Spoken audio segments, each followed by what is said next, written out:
aller viktigste med drifting, det dekka. Det eneste vi har som binder bilen til asfalten. Og akkurat som i all annen racing, så dekka det som avgjør en seier eller en fiasko. Så da vi gikk til Kenda i år, så var det etter flere år med undersøkelser, med tester, med en vurdering av ikke bare hvor Kenda var da, hvor de på vei. Det har spilt seg ut ganske bra, kan du si, hittil i sesongen.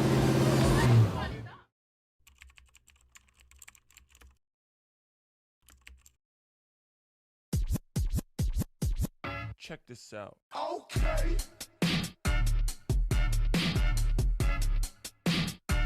I look good. Okay. On the street and I got my swag on. Okay. Get the money, gotta get my bag on. Okay. Triple back.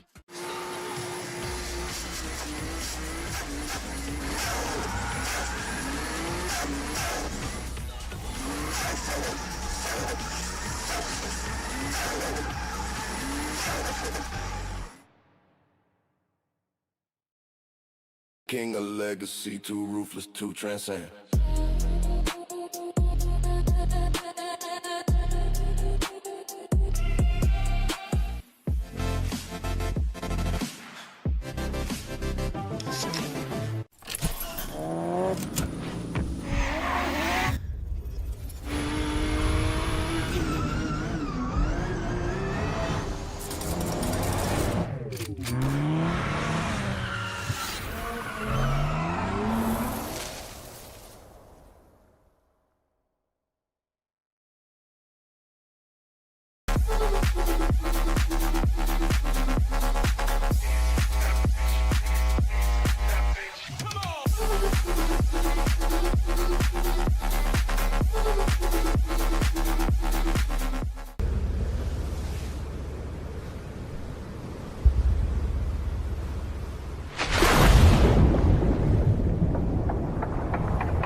Diving to me it's like a sense of freedom. Nobody forces me, nobody pushing me. I choose to do it. My grandfather would refer to it as like the last place that God made, as far west as you can go in the country. The last sunset in Europe in the millennium was over Jersey Island, you know. What better view can you ask for?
Det viktigste med drifting, det er dekka. Det er eneste vi har som binder bilen til asfalten. Og akkurat som i all annen racing, så er dekka det som avgjør en seier eller en fiasko. Så da vi gikk til Kenda i år, så var det etter flere år med undersøkelser, med tester, med en vurdering av ikke bare hvor Kenda var da, men hvor de er på vei. Det har spilt seg ut ganske bra, kan du si, hittil i sesongen.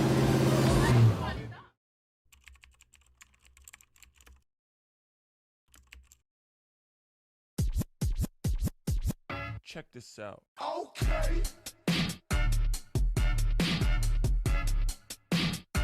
I look good. Okay. On the street and I got my swag on. Okay. Get the money, gotta get my bag on. Okay. Triple back.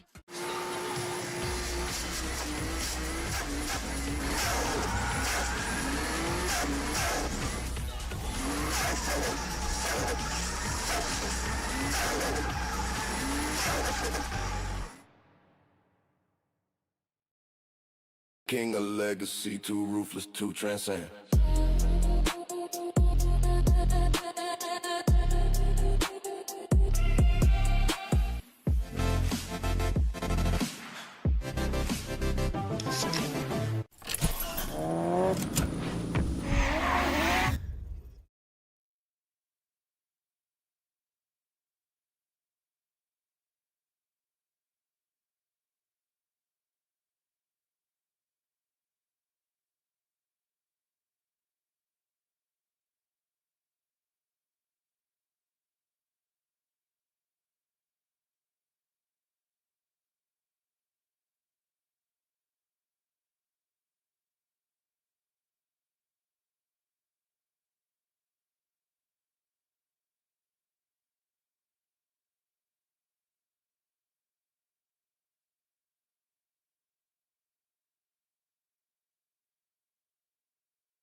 of a mistrustful Polski. And great pronunciation, I must say. Drifting of a mistrustful Polski. I was listening to you on the live stream as well. Great pronunciation. Bobby. You were definitely practicing all these, so you're right. Yeah, absolutely. So once again, as we just wait for the live stream to kick off here, just a couple of teething problems, I believe, Adam. Absolutely, Mike. Absolutely. And while we have a chance to talk about when it's here in attendance, we may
One, 1, 2, 1, 1, 1, 1, 2, 1, 1.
Mic check 1 2. Mic check 1 2. Right, so Mike, we're ready to get into action. Good Good morning, morning, everyone. Good morning, everyone. And Welcome welcome here to the Irish Drift Series. We're back here this weekend at Adventure Park at Cartworld in Watergrasshill, round 2 of the 2026 season. After an electric round, after electric round 1 at the national track Mondello Park, the drivers had nearly 2 months until to further dial in their cars, add upgrades, and use that data and experience from track time at the first round, get to the grips of their machines, fluid as possible as they can. Speaking of fluidity, that's exactly what our judges want to see. The judges here alongside us this weekend, no other than Kieran Falvey and Tomas Falvey, and these three men will have one of the toughest jobs here this weekend. As they spend every moment giving full attention to the future stars of Irish drifting, sending it with full commitment around this track. The drivers this weekend aren't just fighting for a podium spot though, Mike. They're also fighting for the title of King of the Hill 2026. Last year we saw some intense battles and some wild action with some drivers ending up on the roof and many others being pushed into those gravel pits. This isn't down to bad driving though, this is a highlight of how hard these drivers will be going throughout this weekend. Regardless, my name is Adam Driver. I'm one of the commentators here for you this weekend. I'm joined in the tower alongside ex-pro drifter and Mr. International commentator now, Michael Fitz. Hi Adam, how are you? I'm great, Mike. Very good. Good to be here, man. Back for a Pro 2 action. I was going to call it semi-pro because I'm old school, but back here for Pro 2 action at IDS 2026, and excited to be here, Adam. You know that I am very much a huge fan of the Pro 2 series, and it is exactly where the the future stars of Irish drifting are born, and we get to see all the up-and-coming talent cutting their teeth and making their way up through the class, and hopefully for them finally getting that all-important pro license at the end of their tenure in the Pro 2 class. So yeah, always excited for Pro 2 action. I think it throws up a lot of surprises, a lot of machinery mismatches as well, which gives us a lot, a lot to talk about and a lot of stuff to, to basically be entertained by over the course of a round. And down here in Watergrasshill for round 2, it is always a technical round down here, as Kieran Hines tries to put me off by tickling me, our head judge. Very mature from him. But I'm a professional, Adam. I'll keep talking. There's no hassle. You can take a tickle and a commentate, so you can multitask, no problem at all. Absolutely. Yeah, very technical track down here, guys. 10 clipping points and extremely tough challenge for the drivers. But we'll be talking you through all that according as the day goes on. And as you can see on screen from the schedule there, we are live right now from 11:15.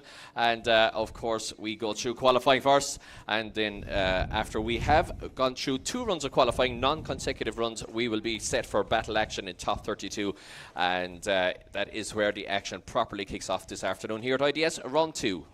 That's for sure, Mike. Looking back qualifying from round 1, we had the young Jack Mulvihill take the top spot, so he did, scoring 96 on his board. Unfortunately, suffering with some car issues this weekend, though, in his usual Sylvia having some gearbox issues, so he has moved to his practice car, the 350Z. So it'll be interesting to see how he gets on this track. This track isn't as demanding, but he does still need the pace. So it'll be interesting to see how he gets on. I'm sure he didn't get too much practice. But we're moving to the line. Our first driver of round 2, 2026, is on the line. It's the one and only chassis of this kind in the series this year. It's an IS 250 with Thomas Ray behind the wheel, the Pro 2 rookie driver. This is his first time competing here from True Zone, say, maybe getting a chance throughout the winter series as well. One of the YouTubers, part of the Rashmen, great lads, showing the behind the scenes of what it's like for a driver's perspective on the Irish Drift series. So it'll be great to see how he gets on out here on track. Yeah, absolutely, Adam. So excited to see, once again, guys, 2 qualifying runs, non-consecutive. Each driver gets 1 run and they go back to the line and wait it out, and hopefully for them not a very nervous wait, but it usually is, because there are a lot of drivers here in the Pro 2 class, Adam, and we are only going to have 32 qualifiers as we are ready to rock for action here at IDS Pro 2 2026. And leaving the line, Adam. Absolutely, it's Thomas Ray in his IS 250.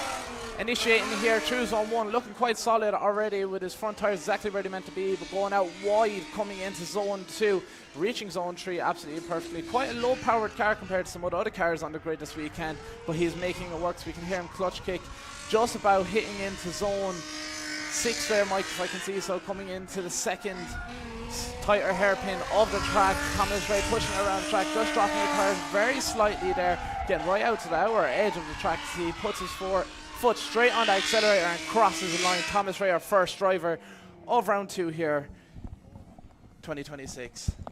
Yeah, absolutely, Adam. So 1 run in the bag there for our first driver through the blocks, and waiting for the scores to drop in from the judges. It's very confusing.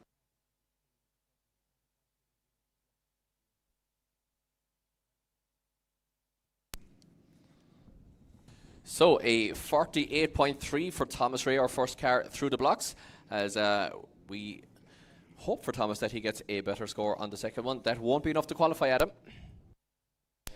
It sure won't, Mike. We've seen it time and time again how Pro 2 drivers put high scores on the board, but we're going back to the line. Can this driver put a high score on the board? It's Ryan Quill in his BMW E46 as he flicks it in, initiates here through zone 1, getting the front tyres right on that line there to get into zone 2. But oh, he spins, losing a tyre, Mike. So he has the back left tyre has completely come off the car. Yeah, well, a new meaning to the word of wheel off from the judges there. The wheel is not supposed to come off the car completely. We often see a wheel off the side of the track, but wheel is completely off the car. So straight away, drama here in Pro 2, as we are just sorting out a couple of audio issues here, but we should be pretty much sorted pretty shortly, as Ryan Quill definitely scores a 0 there, and we will be getting him recovered off of track, Adam.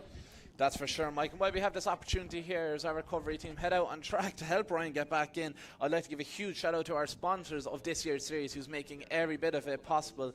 Most importantly, I want to say a huge shout out to Lucky Day Competitions, the power behind the Irish Drift Series 2026, as well as Red Bull, keeping us fueled, keeping us energized throughout the weekend, as well as Kenda Tires, Drift Mafia, Strom Wheels, GMD Tire Centre, Yugen Factory, Group D, Turn Tire Distribution, Max Flow, Exemplar, GMD Signs, and Lexi Brake. All these sponsors making it possible to run this series this year, and it's absolutely outstanding to see a lot of Irish businesses backing an Irish series. Absolutely, Adam. So once again, guys, these drivers, of course, making their way into the series and into their drifting careers, I guess, from the get-go. You're going to see some issues like this often enough. A couple of mechanicals creeping in there, and not sure exactly what happened, young Ryan Quill there, but looks to be, he might have tightened the wheel studs there, Adam. Maybe so, rushing out for qualifying, trying to make sure he gets out on track. The rookie driver is not doing all the checks he maybe needed to do so as he came into zone 2 there, losing the back left wheel. Not just losing the tyre, but losing the whole wheel, in fact. Yeah, absolutely. So as we wait for him to get recovered, we will be, of course, looking down the line here. We have a lot of drivers to go through in Pro 2 as always, and it is a tough championship to qualify in here, Adam. Just 32 places for how many drivers actually do we have today? We have 64, is it? 64 this weekend, so we have few drivers unfortunately making dropouts due to unfortunate car issues and so on, as we see in the likes of Saoirse Lee Barrett, one of our female competitors this year, pulling out yesterday during practice due to gearbox issues, if I'm sure so to say.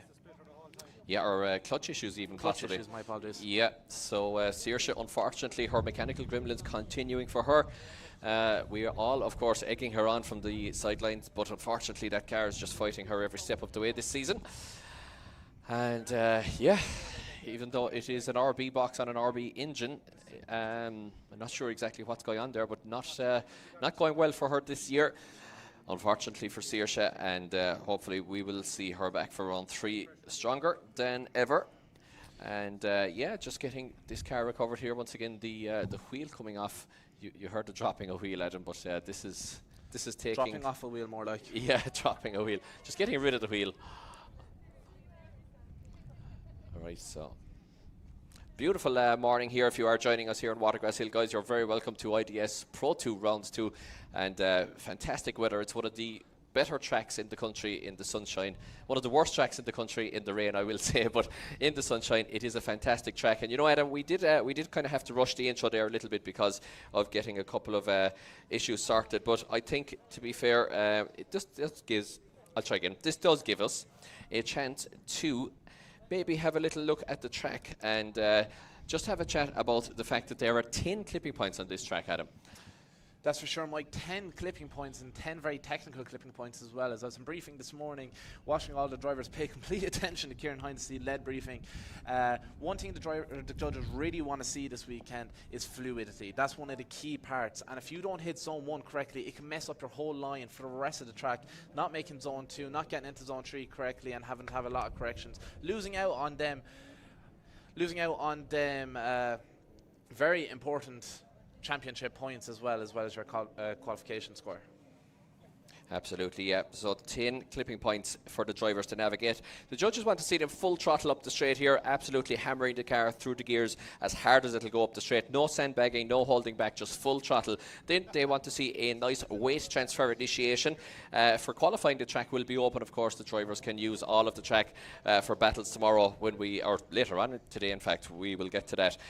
The lead car will have to use their own half of the track, of course, but for qualification it will be open and they can use the whole track to get that big, huge weight transfer initiation. The Scandinavian flick almost here, in over the hill in Watergrasshill, and it's an outside clip on the first clipping point where the drivers will have to rub the wall there with the rear of the car. Then it is a nice wide line, which a lot of semi-pro drivers struggle with, Adam. These Pro 2 guys still learning the sport, and I guess it is very, very kind of intuitive to hit a middle apex in this corner. However, that is not the racing line around here, and that's not what the judges want to see. They want to see the car washing a little bit wide after the initiation through the first corner, then tucking it in, almost using the rear of the car to push the nose in and getting a late clipping point, which is 3/4 of the way pretty much around the first corner. Then it's full throttle down through outer zone 3.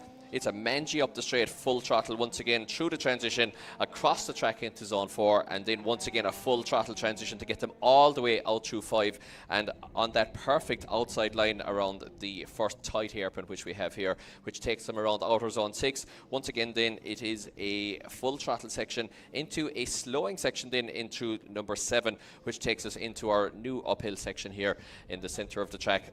Once again full throttle through clip 8, across the track through clip 9, full throttle, maybe not on the perfect outside line for the very last corner here as they come back up onto the straight, rather maybe 3/4 the way out to the edge of the track, and then big finish through clipping zone 10, as you see painted on the right hand side of the track there, over the straight and across the line. So a very technical track. If you mess up the first corner, it tends to mess you up for the whole track, and it's very, very important to get your initiation absolutely spot on and then move your way in along the track and get all the clips which feed into one into the other. So we look down to the line. We have finally recovered Ryan Quill, and we move down to the line, and it is I believe it's Ian Hamilton on the line, I believe, is it?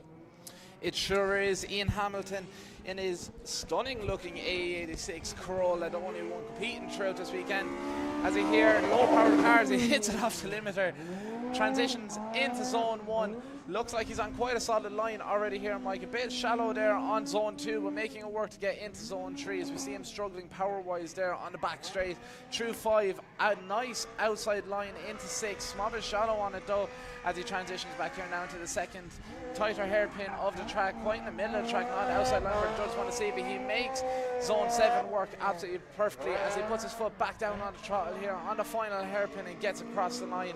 Despite no matter what we can say, Mike, that car sounds outstanding out there. Yeah, well, we're back in 2005 there, I think, to be honest. Ian Hamilton running the 20 valve there in the Corolla, the 4AGE. His goal is to get a pro license. I think he might need slightly more power under the bonnet there of the iconic A86 to achieve that as his score drops in. And it is a 47.3 as we go back to the line, and leaving the line right now, it is the one and only Luke Buttimer from Charleville, County Cork. With the big weight transfer left and right up the straight here, flicks it in through the first corner. Nice line there through the first corner from Luke Buttimer. Very much a thinking man's driver. Currently building a JZ powered BMW. Drops a wheel there. Currently building a 2J powered BMW, so lots of power coming for Luke Buttimer as he slightly kind of cuts the corner there. Does collect the clipping point, but cuts the corner in the process. Has a big straightened in as well, so slightly underpowered here once again from Luke Buttimer. Campaigning his older BMW now without all the horsepower in the world and using every brake horsepower under the bonnet, and crosses the line. And a bit of a sketchy lap there line wise, but did hit all the clips pretty much, and got it over the line. That's for sure, Mike. He definitely hit every zone for sure. Maybe not in the best way possible, but Luke Buttimer is a driver to keep our eye on. We'll definitely be seeing more of him in the future now as we wait for our judges to drop in a score on that Luke Buttimer. Topping qualifying so far, it's a 55.3, but we're back to the line now, Mike, as our next driver leaves the line. Yeah, absolutely. So it is Shane Ward, I do believe. Oh, sorry, it's Marcin, yes. I was wondering, I thought you pointed to Shane Ward there. I was like, Shane Ward is in a Silvia. It's Marcin Trzaskowski in the BMW. Beautiful livery there on the car from Marcin on the E92. As he struggles a little bit for power here as well, Adam. Not the most powerful car in the world, but making it work quite well here. Kicking the clutch just when he needs a bit of a handbrake drag there. And you can hear there the engine note of the car just struggling a little bit, but does manage to get a lap together and crosses the line. Quite a stylish livery on that BMW, so there it is, Mike. Yeah, lovely looking car. Very much strong monster vibes, and he puts his score on the board. It is dropped in. It's a 67.7 topping qualifying so far. We can already see these scores really starting to rank up now as we make our way through the qualifying order.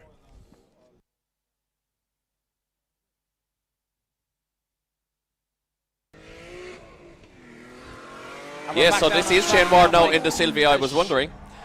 This is the one and only Shane Ward in the Silvia now, and let's see what the man from the West can do. That's for sure. It's Shane Ward down there on track.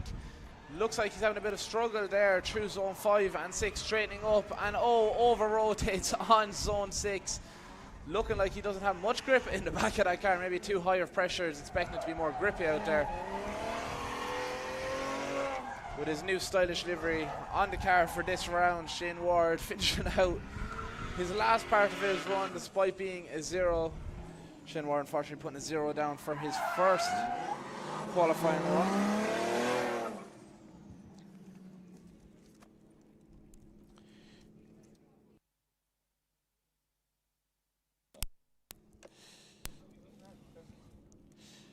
So we move it along, and as we look down to the line, I do believe that that is Kevin Sheedy on the line, not the Irish soccer player of vintage years, but it is a man who is more used to being out in the Driftmasters Championship with the Shanahans, and is campaigning his 350Z, now ready to rock for competition here in IDS as we start to lose our Red Bull start line. Feeling a bit deflated, I think it is. Looks like it is, Mike. The Red Bull come.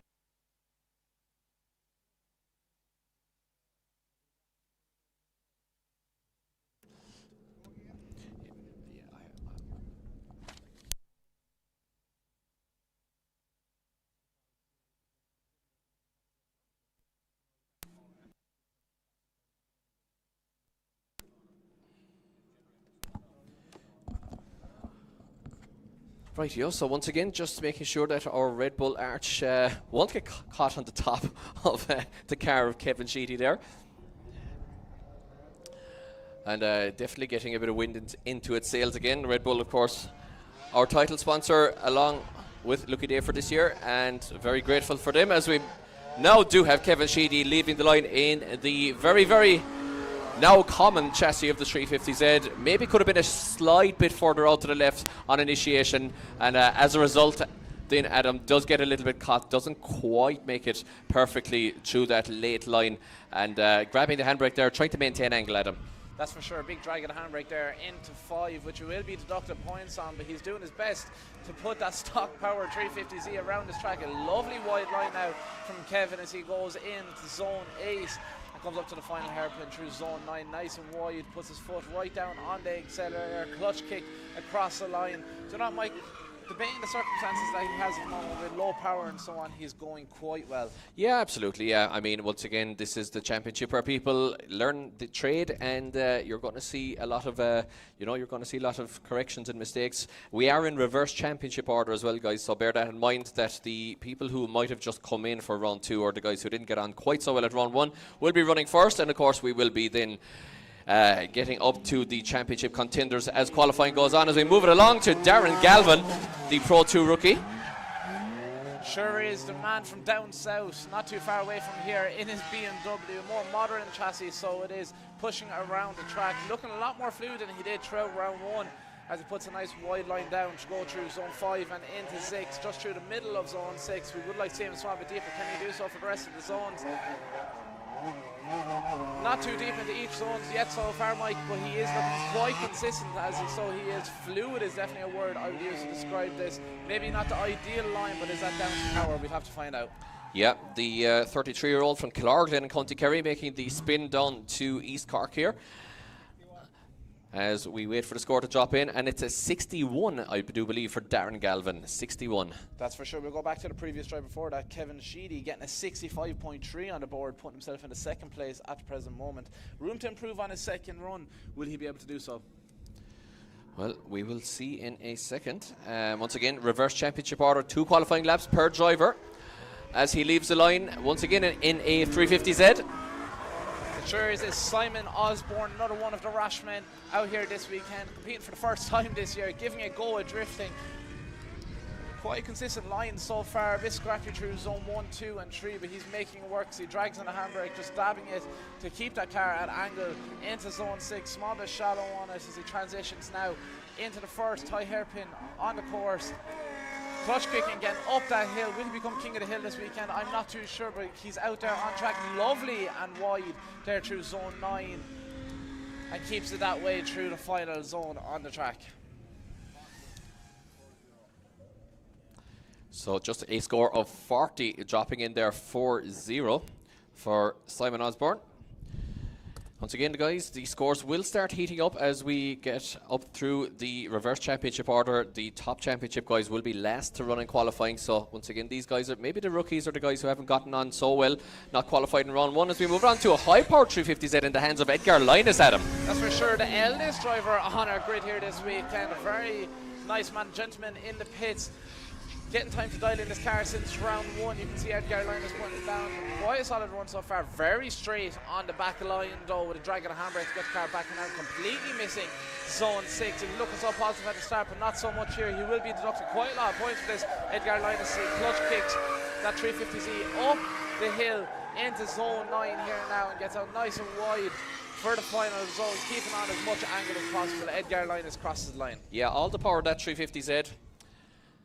But not the score. I do believe a 43.3 dropping in for Edgar Linus. Lots of horsepower, not using it to his advantage there this time, Adam. And Watergrasshill is a track, it does definitely need X amount of horsepower with the long pulls there down the straight. So you think Edgar would have the legs for that one, but it's just a 43.3 so far. That's for sure, Mike. And on the line now, we can see our next driver lining up. It is John Reachley on the line, the Pro 2 rookie driver, out here in his freshly tidied up BMW. I think it might be right, E92 as he transitions here. Quite a nice line there in through zone 1. Following the line absolutely perfectly. Missing zone 2 though. Yeah, I think it's actually Jan Reichler might be pronounced, Adam, but I'm not sure. But the Welded Gear Solid team loving the liveries of these guys making their way into the sport with the last couple of years and looking very good down in 360 there, etc. So Jan actually getting some BC Racing coilovers for us for this car at Group D recently, and looking stable, definitely looking like it's handling, and once again showing maybe a little bit too much grip for the horsepower that he has, but does manage to get a lap together and crosses the line. But Adam, in this company, 32 drivers going to qualify out of a grid of 65. You're going to have to be doing a little bit better, I think, than that score to qualify. That's for sure, Mike, but a higher score at the moment only being a 67.7. These drivers have lots of room to improve as they make their way down the bracket, and the score has dropped in for Jan, putting him into 4th place. It's a 59.3 for Jan Reachley in his BMW. So, no time to dwell on that, Adam. As we move it along, it is Dean Dillon in the S14. Bopping the throttle there, getting on that nice inside line. Really nice line there on the way in. And yeah, it's looking good so far here. Maybe not the perfect transition through 3-4, but overall, nice outside line there through 5 as he gathers up number 6 now. Nice outside line once again. This is a very, very good lap. This might be top qualifier so far from Dean Dillon, and he absolutely collects 9 right on the wall there, uses the throttle really intelligently and crosses the line. The 35-year-old all the way down from County Oma, putting in a big lap there, Adam. Maybe dropping a wheel at the end, but you know, overall, I think that's a big run. That's for sure, Mike. One of the higher powered cars we're starting to see line up on the grid. 450 brake horsepower coming out of SR20, and you can see that by he filling the track with smoke as they wait for the judges to drop in a score, and it's leading in the qualifying position number 1 at the moment. It's 75.7 for Dean Dillon.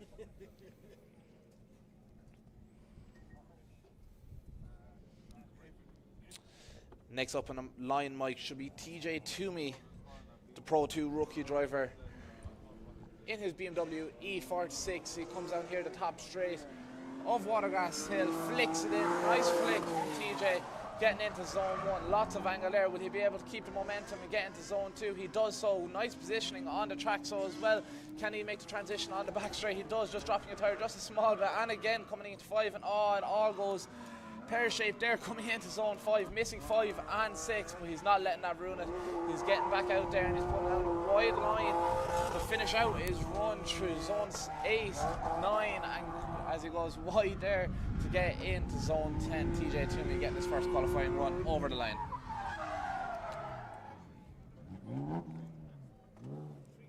That mistake costing him quite a lot, so it is, Mike, with only a 35.3 on the board for TJ Toomey in his first qualifying run. He'll definitely have room to improve on that, and he definitely has the talent to do so.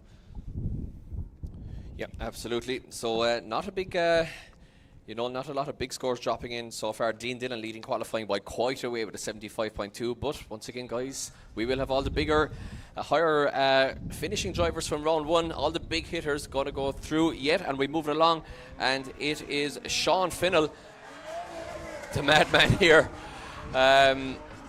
Sean dropped in a diff to us in Group D to repair during the week from his road chaser, and Adam, to repair this diff you'd need a magic wand. You need to be Harry Potter to repair this diff, because you know what, he had absolutely broken it in 2 halves basically. So Sean, a very, very hard pilot, the Ballyburn Utilities self-sponsored driver, but as hard as a pilot he is, you know, he's a little bit of a conundrum, because he's so measured in behind the wheel at the 350Z on track. He sure is, Mike, and a self-sponsored 350Z, 32-year-old man from Castledermot in County Kildare, up closer to Mondello, making the trip down here to Watergrasshill as we wait for his score to drop in. Sean Farrell putting a score on the board. It's a 43 so far. Yeah, as we move it along to Finbar Crowley leaving the line. Look at this beautiful build. The E90 BMW pickup, Adam. What an interesting looking car this is. That's for sure, Mike. I've seen a lot of photos of this online throughout the build process, as they got it looking very stylish from painting to livery. And look it out on track, it's looking very stylish out there as well, as he puts down a very wide line through 5 and 6, kind of one of the best lines I've seen so far. Not the highest powered car on the grid, so we can hear him clutch kicking there to get into zone 8, into 9, right on the edge, drags a handbrake just a small bit, dabbing it to keep it on angle as much as he can, giving absolute abuse to that clutch as he crosses the line. Yeah, Finbar Crowley, the site manager from Dripsy in Cork, his first year of drifting, doing a good job and definitely bringing an interesting build to Watergrasshill today. That's for sure, Mike, as we wait for his score to drop in. It's an E91 actually, sorry, converted. So it's basically, it's an estate converted, so yeah. We'll get his score in just a moment. We have another driver on the line now. It is Stuart Gordon coming in here into zone 1 in his Skyline. Yeah, absolutely. So, really nice line there on the bottom section from Stuart Gordon. Drags the handbrake to get the car onto that outside line. It works very well for him. The big wing, keeping all the downforce working in the car there, Adam. The beautiful R32 here in the Watergrasshill sunshine, looking very good as he collects 8 into 9. And now once again feathers the throttle, looking for that outside line, and absolutely nails it. Runs his rear left wheel right on that outside line. Beautiful run there from Stuart Gordon. Stuart Gordon. So we'll just go back to our previous driver, Finbar Crowley, scoring a 79 on the board for himself, topping qualifying at the present moment. To be delighted with that as we wait for Stuart Gordon's score to drop in on the board here in front of us. Oh, he takes Finbar Crowley down and scores an 83.3, taking that top spot. The scores are really starting to rank up now, so they are, Mike. Yeah, very much so. Now on track we have from Galway, it is David Flaherty hitting the limiters. He passes us here. Beautiful sound from the BMW here. Gorgeous livery as well. However, very early line in the first corner there for David Flaherty. Not working out for him. Took that early line, like we said, a lot of Pro2 drivers struggle with here in Watergrasshill. Not a natural line, but definitely it is the correct line to take the late clip. And David Flaherty out there in a very stylish looking E46. He transitions here over the final hairpin and in through zone 10. yeah, so good impact there from the Galway man. Not sure if he had the line though, because you know the judge is looking for precision here rather than impact. The impact will of course come into it, but not going to be a big equation of the score. So as we wait for the judges' scores to drop in.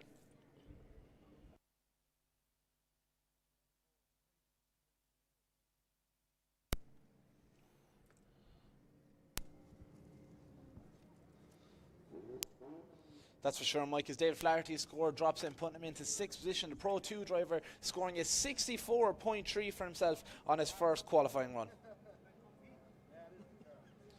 I'm sure we'll be seeing a lot more higher scores throughout the time today here out on track, as we have our next driver leaving the line in his BMW E36. It's Niall McNamara.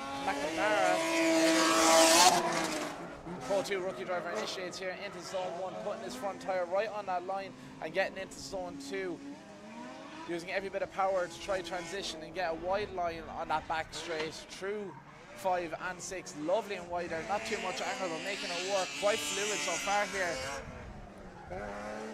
from Niall McNamara as he clutch kicks coming up that fresh part of the track here in Watergrasshill. Niall McNamara getting right out there, clutch kicking, putting his foot right to the floor to cross the line.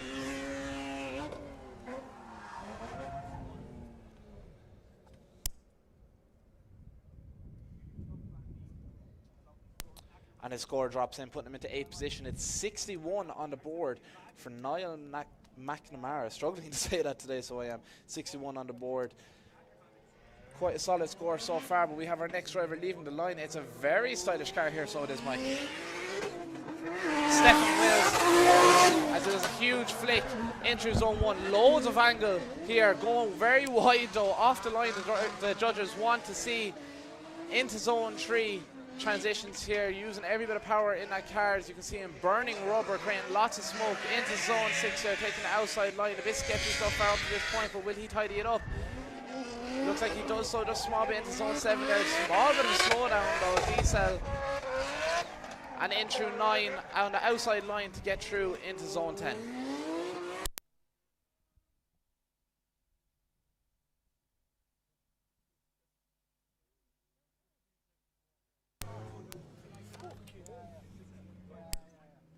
As we hear the judges deliberating here on the score.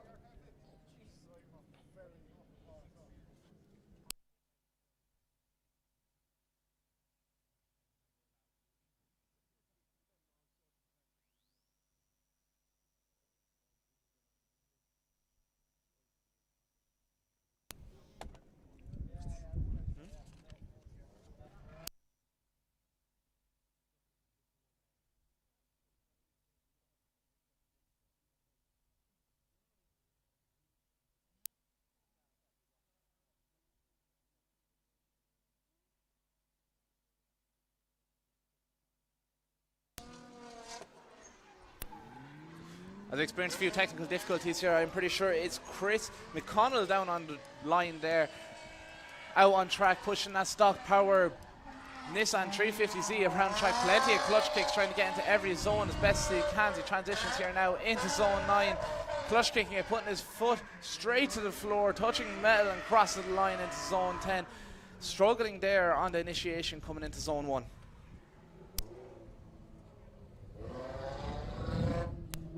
Stefan Will's score dropping in at 60.7 as we wait for Chris McConnell's come in now next.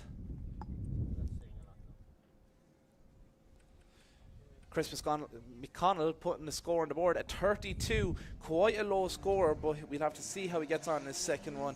Up next is Liam McGill in quite a different car. It's a Mazda RX-8 BMW powered, as he sends it with full commitment there into zone 1, using the momentum to make his way into zone 2. Small bit shallow on it though as he transitions on the back line into 4 and into 5 and off into the gravel. I said it, Mike, there's going to be drama here in the Pro 2s, and we've already seen it. We're not even through the first qualifying runs. Yeah, not going so great there in the RX-8 for Liam McGill. All going wrong at the first hairpin. Watergrasshill claiming another victim. And hopefully we'll be able to get that without a big recovery, but I do think that there's no damage there. It's just probably a little bit beached at him. A little bit beach for sure, but sure, it's a lovely day for being beach, Mike, so it is. We're just missing out on the sea, so we are, but we have drifting, so I suppose that makes up for it for sure. That will be a 0 on the board for Liam McGill. As I was saying, quite a unusual build, so that one is. We've seen many track days, practice days, and competing over the last 2 years. BMW powered 3-litre, if I'm sure someone's saying, underneath the bonnet of the RX-8. Yeah, absolutely. Very unusual build. Something very different to see on the grid, but like we said at round 1, Adam, I mean, unusual isn't always good. It's difficult to make an RX-8 work at the best of times, and then you know, the BMW turbo engines do throw up their own mechanical kind of challenges, and yeah, it's not the easiest chassis and engine combination in the world to make work. So possibly a change in the pipeline there for Liam McGill. But so far, still campaigning the RX-8 and not working out great for him, Adam. But once again, we are in the reverse championship order, so we'll see the likes of the guys who really lit up round 1 on fire there in Mondello Park. The likes of our Justin Murphys, who's leading the championship. David Ford from Galway, who had a fantastic first round. Niall McInerney, of course, brother of Jason, who lit up the pro class at Japfest, is in 3rd position in the championship. Glyn McKillen looking good as well in the S chassis there, and young Jack Mulvihill having a good round. Of course, a couple of these guys as well, Adam, competing in the Red Bull Drift Pursuit competition in the meantime, which was held in conjunction with Drift Masters, the European Championship, of course, when it visited Mondello there just a few weeks ago. And Jack Mulvihill having a couple of mechanical issues, unfortunately, but a lot of these Pro 2 drivers getting their chance to shine on a very big stage, and of course some of them, even including Callum Coogan, getting a chance to actually go out for Drift Masters qualifying. Absolutely crazy stuff, Mike. As you explained there, how some drivers actually made it out into the Drift Masters qualifying. Look at the likes of Jakob Christjak, who was the Pro 2 champion last year, now a Pro 1, and made his way in as a wild card for Drift Masters this year. That is insane progression, and it just shows the talent that is here in Ireland, and specifically in the Irish Drift Series. Yeah, definitely. And once again, we are in the process of seeing the next crop of talent here at IDS Pro 2 Round 2, where we will be breeding the next crop, I guess you'd say, Adam, of superstars in Irish drifting, and always good to see Pro 2. And, you know, to see those guys coming through. Qualifying can be a bit of a slog sometimes in Pro 2. We do tend to have a bit of offs, and we do tend to have a couple of mechanicals and quite a lot of cars. 65 cars to run through here, and 32 places, of course, up for grabs. So slightly over half of the field will be sent home here. But once again, guys, of course, always we do have a rookie and a juniors championship running on its own as a standalone thing, which is based just on qualifying scores. So if you're watching at home and you haven't seen how IDS works in recent times, we have our Pro 2 Championship, which actually consists of 3 separate championships within it. There is, of course, the Pro 2 Outright Series, which the juniors and the rookies can compete in, should they qualify. But on its own, you have, of course, the Junior Championship, which is for drivers from 13 to 16 years of age.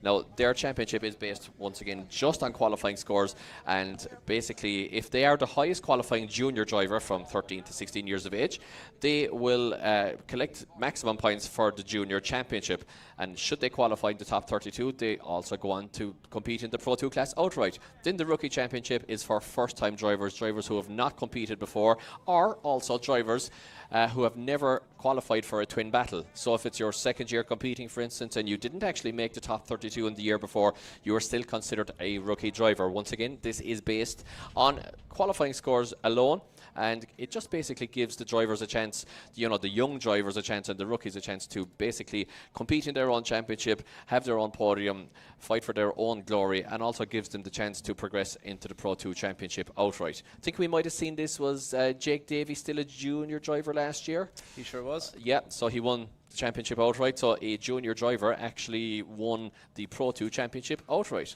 And that doesn't even mean, actually, of course, that he would have won the junior championship either. If he didn't qualify that highly, he might have been beaten in the juniors, but won the Pro 2s. But anyway, we move it on to Gracian Ciechelski, the Polish driver, just 18 years of age. Speaking of the next group of talent, his goal is to drive in Japan. He's definitely in the right chassis. He definitely looks the part. But let's see if the young Polish driver can make it work in Ireland here in the S14.5.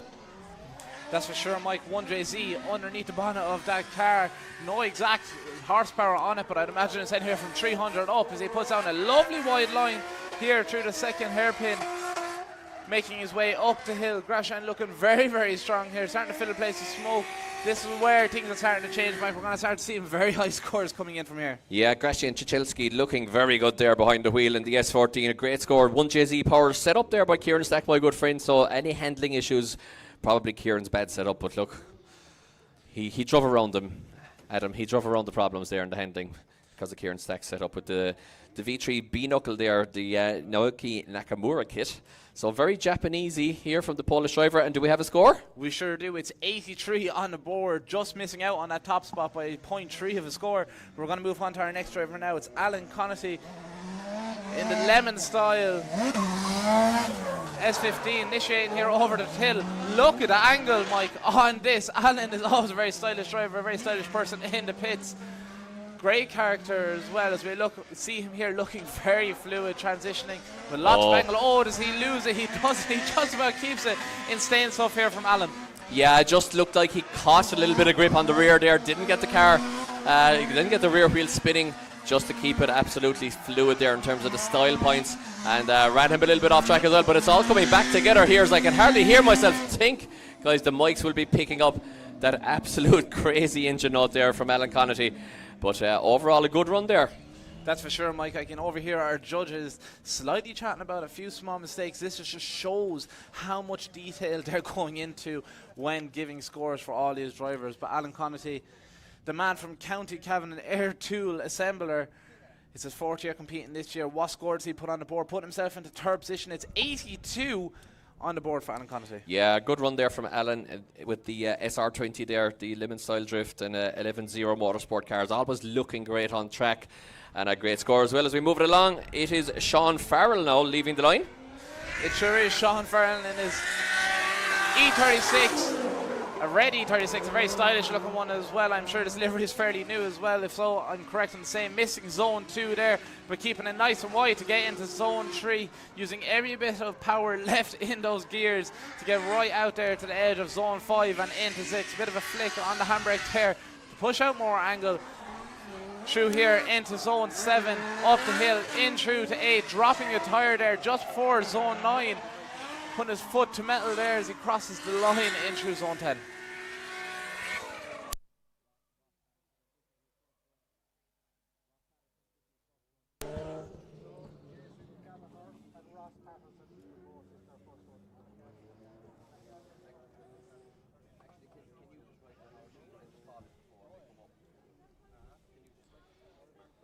So as we wait for Sean Farrell's score to drop in, a Pro 2 rookie driver putting a 63.7 on the board, sitting in 9th place at the moment. Definitely room to improve and has the ability to do so as well. As we wait now for our next driver to come onto the line, it is Katja Darren, our first female competitor to make the pass of the technical Watergrasshill course. Polish national as well, of course, wife of Matt Darren. So you got Matt and Kat, the drift couple. And she's 3 years competing in this beautiful E30 BMW supercharged V8. A little bit of a tentative entry, but absolutely bang on line there from Kat. Couple of lockups there in the front, but yeah, just getting caught out there at him a little bit then. Bit of a straighten just after zone 2 there, and a straight line once again from Katja here. That's for sure, Mike, with 340 brake horsepower underneath the bonnet of this car, sounding absolutely incredible. With that engine there, dropping tyres after zone 7 into 8 here. Kat Darren trying to put down the best line she possibly can. Just a dab of a handbrake there. She comes through and into zone 10. A very stylish and unique car there by Kat Darren, built by herself and her husband, Matt Darren. With we always like to say like the best beard in drifting. So it is. Yeah, absolutely. Kat mad for Matt's beard, so she is. She tells me. M62B44 with a Jaguar supercharger there, so a fantastic, interesting build there in an E30, as you do. For sure, as you do. As you the do. Pro 2 driver scoring a 43.3. Yeah, next up is a man. 44.7, sorry, for Kat Darren. A man who will have a championship hope coming in to this year, but didn't get the best start at round 1. It is young Marcus Hyde in a big flick entry. The Village Tyres self-sponsored driver from Ballincollig, County Cork. Nice line through 2, picks up 3 as well. Look at the pace of the S13 over the straight here now. Really nice lap so far from Marcus Hyde, and doesn't get caught out there on that very grippy outside section. It's all coming together so far here for the Cork driver. Beautiful outside line as well. Watch this, guys. This is going to be a top place qualifier. Should he hold it together, finds the wall. Maybe could have been 6 inches further into the wall, but you know what? It's basically a textbook run there from Marcus Hyde. Incredible stuff. A round of applause for him. The 23-year-old, only a young gun, is PS13. 550 brake horsepower underneath the bonnet of that car, Mike. Yeah, he native looks of very fluid out there. Native of Tower there in Blarney and Cork, but plying his trade in Village Tyres, of course, in Ballincollig, as the score drops in for young Marcus Hyde and putting him top of qualifying with an 88.7 for Marcus Hyde, and a great run there from the Cork young men. No time to dwell on it, Adam. We have another car leaving the line. We've got 65 cars to get through. It's Jason Gallagher making his way up the straight. I'm not too sure if it's Jason Gallagher. Oh no, it's not Jason Gallagher, it's Andrew Kinna, is it? I look and see an Altezza and not Jason Gallagher's car. Yeah. Over the back straight there. Then right out to the end of the track. Absolutely incredible stuff. Man, here you see his master in Ireland. Andrew Kinna looks very strong out there on the track. You see this car driven by spinner driver in the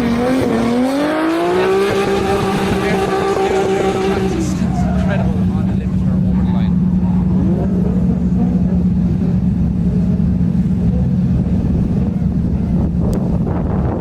Yeah, Andrew Kinna campaigning the S1610 chassis to good effect, guys, because it's an 89.3 for Andrew Kinna, his highest qualifying score to date, I would say. Huge score there from the man behind DRT Automotive, and he'll be delighted with that. That will see him in for battle action later on as we go back to the line, and it is, if I look down, it is Dale McGreen in the other lemon style drift S13 this time. Lovely entry there. Beautiful line there around the outside from Dale McQueen. Tucks in the nose of the 180. Tiny bit of a wobble on entry there in terms of style. You know what? It's pretty much bang on, just like Purpose Hyden was so far. Maybe not got the impact of Hyden, and maybe not got the sheer aggression of Kinna, but overall, bang on line here, but a good waiver there, Adam. A little bit of a correction. Once again, leading off a couple of style points as he goes. And overall, good line here. Pretty much the right idea as he crosses the line, but just maybe not perfect. Maybe not perfect, Mike, but I'm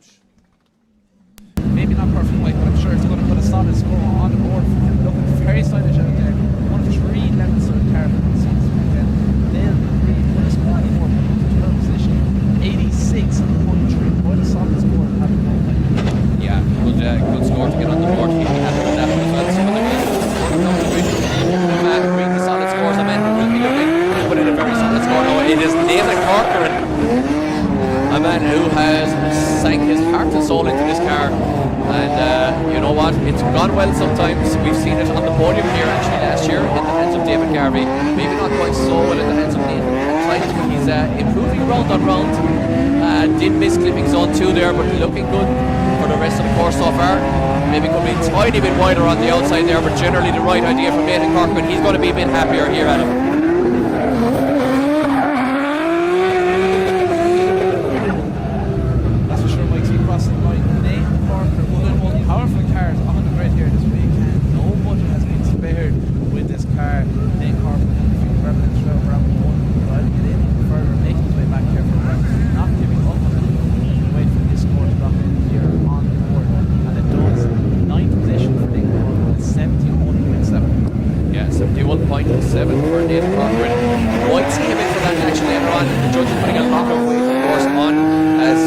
Because it is a very technical section of the track. Now we move it along to a man who has no such problem with technical tracks. It is Callum Coogan in the Little E36 all the way down from County Antrim. One of those drivers who's recently qualified at the Red Bull Drift Pursuit event in Mundella Park for Drift Masters European Championship qualification. So you know that tight technical layout at the Red Bull Drift Pursuit. You know, very much suiting the Antrim driver, very technical, doesn't need a lot of horsepower for that kind of track. You do need quite a bit of horsepower for Watergrasshill, but he doesn't have it, but he's still making it work. Just a 3-litre M3 engine under the bonnet here for Callum Coogan, but such a fantastic line driver at him. He's always one step ahead of the car, and I think he's going to have a big score there that will see him in for battle action. That's for sure, Mike. He's very consistent, so he is. We wait for his score to drop in here. Yeah, so Callum Coogan dropping into 7th position with an 81.7, and Andrew Kinna still leading qualifying with an 89.3. So Ronan McGrath is next to lead the line in the BMW. If I look back, indeed, JZ Power under the bonnet, making all the right noises, beautiful external wastegate noises, perfect on the wall, absolutely rubbing the backlight of that BMW, nearly rubbing the right-hand backlight of that BMW off the wall there, Adam. Perfect initiation. That's for sure. Ronan McGrath looking very strong so far.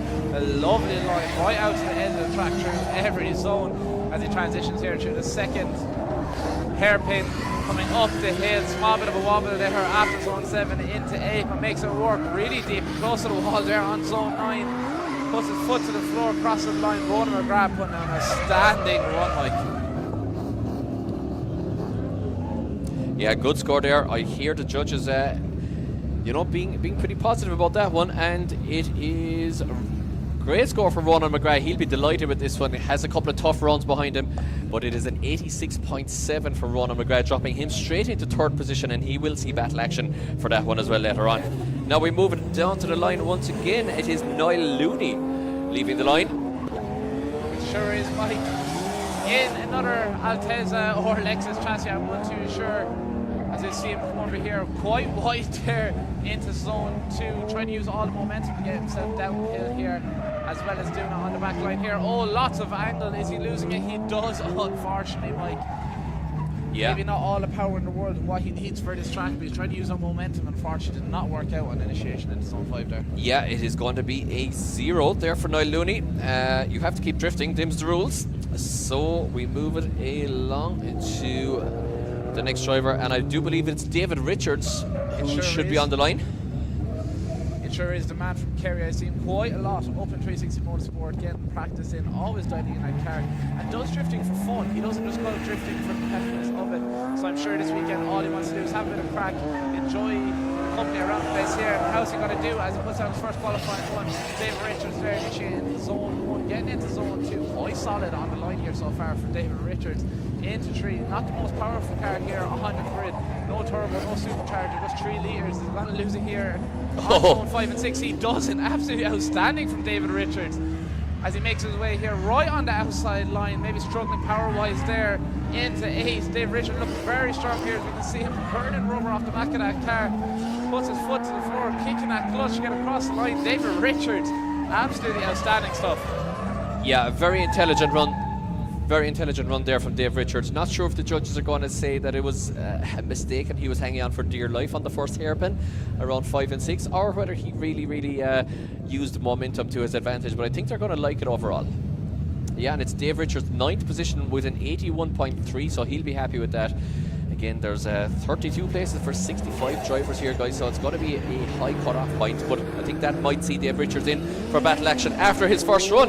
Now it is Luke Fisher. Luke Fisher in the R-chassis Nissan, and he's gone very wide here at him and absolutely loses drift as well. Reinitiates on the handbrake, possibly should have clutch kicked it there. Drags the handbrake there once again, so not the run that Luke Fisher will have wanted so far here. And yeah, it's just not going to be enough to qualify him, I would say, Adam, no matter what happens from here on out. A couple of really big mistakes on the start there from Luke. And crosses the line. He pulls into zone 9 and into 10, slowing down diesel and looking like he's having some gremlins with that car. Hopefully not so. Hopefully he'll put a score on the board for himself to make him feel a bit more comfortable. Luke Fisher. Yeah, so just overhearing the judges here saying if it is a 0 or not, but does sound like it is not a 0, which is good news. As we wait for the score to drop in.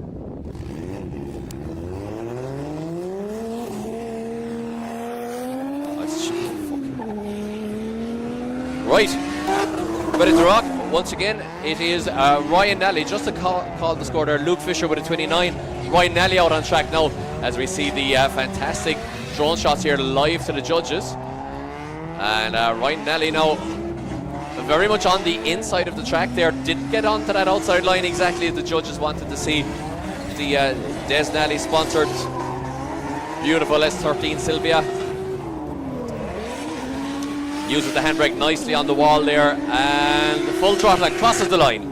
Crosses the line, Ryan Nally. If I'm sure someone's saying like this may be one of the longest cars in the series at the present moment. And last year he had a small bit of an issue here. I'm sure someone's saying Ryan Nally turned the car unfortunately upside down through zone 1 into the gravel pit. Correct what I'm saying, but we'll get confirmation on that again very soon. Waiting for Ryan Nally's score to drop in. Ryan Nally in 12th position. It's a 75.3 on his first qualifying run. Quite a solid one to start him off, but definitely room for improvement. He definitely has the ability to do so.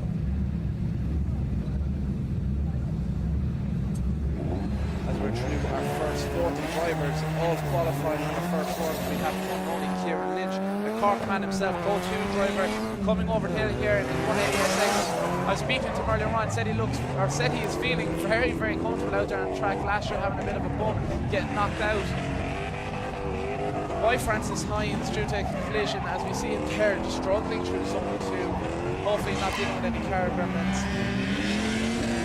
Is he making it work for the rest of this run, Kieran?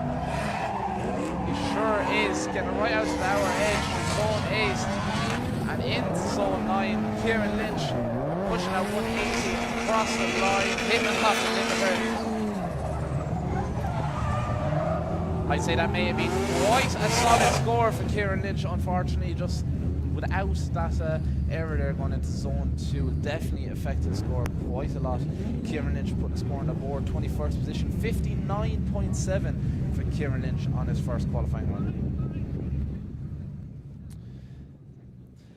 And up next on the line, it is another yellow car. It is a V8 powered BMW E46. Kieran O'Dwyer, another man from the southwest, first year competing as well here in the Irish Drift Series, looking very strong so far. We saw him throughout the Winter Series and he looked very comfortable, so I'm sure here out on track today he's going to give a full commitment. Mike, here we go. Yeah, absolutely. The Thayman, 28 years of age, making his way into the sport as well. Beautiful looking BMW. Not a lot of angle around the first corner, which is what the judges do want to see. They want to see the full commitment and angle in there, but generally on the right line. Taking it very tentative here, though. He's going to have to push a little bit harder on the second run, definitely, to get the big score if he wants to be qualifying in this company. However, full style points for me for the car. Beautiful looking BMW, a little bit early to the wall there, but manages to get it bang on through zone 9, and then the full throttle. V8 Noises across the line there, Adam, and crosses the line. Kieran O'Dwyer might be skirting on qualifying score there. Might be enough, might not be. Definitely not one of the faster runs we've seen out there today, Mike, but definitely a fluid one, so it is, as we wait for Kieran Dwyer's score to drop in on the board. Kieran Dwyer scoring a 76 on his first qualifying run. Yeah, it might be enough to see him in battle action later on, Adam. I'm not sure if it's going to be. That's usually around the cut-off point. We'll have to see. So Tom Hayden is now on the line, and Tom Hayden, a man who does blow a little bit hot and cold, but generally when he's on it, he is very, very consistent. And the young man from County Kildare, just 22 years of age, 4 years though in the sport so far. And just the aim is to do all the rounds this year, he said. But you know what? If Tom Hayden, he's kind of in that top 20 in the championship. If he can make his way with a good qualifying score here, then maybe he will get, you know, the higher you qualify, the better battle you get theoretically, at least in the top 32. Remember as well, guys, there are championship points on the line for qualifying as well, so bear that in mind. And it is important, of course, as a result then, to qualify as highly as possible, not just qualify. That's for sure. Tom Hayden drifting the last 4 years. His dream is to make it to top level drifting in Drift Masters. We see him coming down over the hill here in a stylish 180 SX. The Kildare man initiates into zone 1, looking very solid. Hitting off the limiter, sounds outstanding. Maybe a bit too deep on that line there going into 1 and 2, but the rest of it looking quite solid. Ratioed quite so short, I'd say so, Mike. Maybe predicting to put a better line down here on this part of the track where it isn't as aggressive. But he looks like he's doing very well, right out to the edge, coming up through the second hairpin, up the hill here into zone 9, dragging handbrake, losing the rear bumper on that car, crossing the line. Outstanding looking car and a great run to be here. Yeah. The audience clapping here. Yeah, a really nice run there from Tom. As he hits the limiter here right under us. Makes fantastic noises there with the 500 brake horsepower 2J, and a beautiful looking livery there, beautiful car, and all the Japanese style. As we look up here for Tom Hayden. Tom Hayden sitting in 11th position now, Mike, with a 77.3 for himself. Yeah, really good score there from Tom Hayden. Once again, might just be hanging around the qualifying scores there, but the qualifying scores for the first run, at least, Adam, not as high as we've come to see in Pro 2 so far. So maybe those scores in the mid-high 70s might be enough to get into the show. As we move along to another Kerry man, it's Owen Foran, the man. If you're hungry, this is the man you want to know. Pizza Boy, is a lot of us know him by Owen Foran, having a few car issues earlier on today. Is down the pits with him, his temperature raising quite a bit high, but trying to sort it out with some parts from one of our sponsors, Drift Mafia, who are here this weekend. Hopefully all's going well. We're about to find out as Owen Foran comes over the hill here in his purple S13, initiates into zone 1, really wide, trying to slow it down on the left foot brake to get into zone 2 and into 3. Owen Foran with them bright yellow front wheels locking on the foot brake there to keep the angle, slow himself down to get right out to the edge of zone 6. Transitions here now, hitting the limiter through zone 7 and into 8. Lovely outside line, looking very solid so far, as we can see that car starting to fill up with smoke. Owen Foran doesn't look like he's having any heating problems now. Crossing the line, a great run from the Kerry man. Yeah, really liking that run there from Owen Foran. Did drop a wheel around 5-6 there. And left the wheel outside the track limits for quite a while, but overall, nice run there, really aggressive from the 32-year-old from Listowel, County Kerry, and I think he's going to be on for a pretty good score there, and he is, and it is an 84.3 there for Owen Foran. Might have been skirting around top place there apart from that wheel drop. We've not had somebody in the 90s yet. Andrew Kinna still sitting in top position on an 89.3, and we move it along to young Jamie Hines on the line, one of our championship hopefuls here, the young Galway man, flicking in the S14, beautiful styling over the hill here in Watergrasshill. Tiny bit of a correction there on the steering and misses zone 2, well, about half of zone 2 as a result. Now gets it back together here, drags the handbrake through 5 on the outside of the track, perfect on there, through 6. Now hits the throttle with the JZ Power S14 here, and perfectly on that outside line, up the hill once again. Now through 8, bang on the wall there. Maybe could have had a tiny bit more angle, but doing a nice banker lap through 9 and 10. Beautiful lap there from the young Galwegian. And yeah, definitely a championship hopeful here, Adam. And one for the future, we always say, for Jamie Hines. Didn't have the perfect first round, so he's going to have a big qualifying score here. Of course, 11 points available for qualifying in first position, with 100 points there for an event win. So young Jamie Hines is in 6th position now, Adam, with an 84 dead. Jamie Hines, a young driver, no relation to Kieran Hines and the Hines family behind IDS, but one to definitely pay attention to as the years go on. Only starting competing last year, in and out of championship, and getting to grips with his car, upgrading from a BMW and 350s up to this stunning Sylvia. He's definitely a driver we should be seeing lots of in the future. As we head back to the line, our next driver there, it's Ericus Naviskos in one of the most stylish cars on the grid. Yeah, or Navikas, he tells me it's pronounced. So it's a pretty simple pronunciation after all. The Lithuanian from Nace. I did have a good chat with Ericus in the bar at the Nace Court Hotel after said Red Bull and Drift Masters event. A good chat about this series and about his progression. So he's one of the better guys in the series, one of the you know, the stalwarts almost of the Pro 2 class, and definitely didn't have the perfect first round either, but looking to improve very much on his championship standings here at round 2 of IDS and Watergrasshill as he crosses the line there now, and a really nice lap there. Technically pretty much perfect there from Ericus. Maybe not really pushing the boat out, not going for the big impact score, but overall a really technically nice tidy lap there line wise. That's for sure. Always very consistent, Ericus Naviskos. So he is very stylish and always not always, but a lot of the time making his way into top 16 further on the championship. So he puts down a first score of qualifying. It's a 9th position, 82.7 for Ericus, the man from County Kildare. Yeah, absolutely great score there. Should see him in for battle action. And next up, it is Alex Williams with a big flick in here over the hill. A bit early though. Might have just caught him out. Yeah, took that early line. Really nice angle, but unfortunately just went a little bit early, which caused him to sacrifice too small. But now he's back on line here though.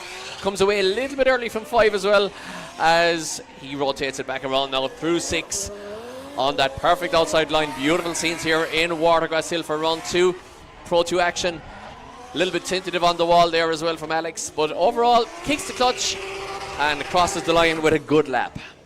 Alex Williams in one of the most stylish liveries of this year's championship, so I think so. As you look on top of it and see Pink Panther, absolutely amazing. Great car, and it looks like quite a solid run as we wait for the score to drop in. Alex Williams on his first qualifying run, sitting in 15th position at 77.3. We're starting to see these scores really start to level out, Mike. They're getting quite consistent, but the drivers have to fight for them higher spots in qualifying coming here into their second run. Yeah, really, you know, they are starting to level out, but Andrew Kinna still up top there with an 89. As leaving the line, we have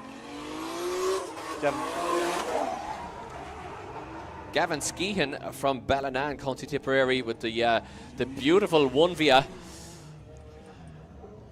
Maybe not the perfect line through the first one there, but and then yeah, does sacrifice a little bit of 5 there as well, so not coming together perfectly here for the Tipperary men. Yeah, looks to be struggling a little bit with the line here. You know, the build is there, 2 JZ Power in an S13, but unfortunately looks like the car's fighting him a little bit here, Adam. Not looking comfortable behind the wheel. That's for sure, Mike. We definitely saw it there through zone 8 and into 9. Not an ideal line, maybe not as much angle as the judges want to see either. More tire spin than anything, so that definitely will deduct his mark compared to the last few runs we've seen out on track. Gavin Skehan putting a score on the board for his first run. 29th position, just about making it in, 56.3. Yeah, so not a great score there, unfortunately, for the Tipperary men. And once again, guys, we will have 2 runs of qualifying, of course, each driver getting 2 chances to make a pass of this 10 clipping point course here at round 2 of IDS Pro 2 action. As we go back to the line, and it is Clark Hatton, the 17-year-old from Carrickfergus, just north of Belfast. Oh, fantastic flick entry there from Clark Hatton. Beautiful looking car as well there, that M2 BMW. Very new chassis, still in development stages, but you know, staying in the Pro 2 class to develop this chassis, Adam, looks like it's working out for Clark. That is for sure, Mike, to be seen competing abroad as well in the Pro Spec, in Formula Drift over in America. That's his goal, to get back over and take the championship home with himself. But he knows the biggest challenge is to get through the Pro 2 championship here in Ireland first, as we see young Clark Hanton cross the line.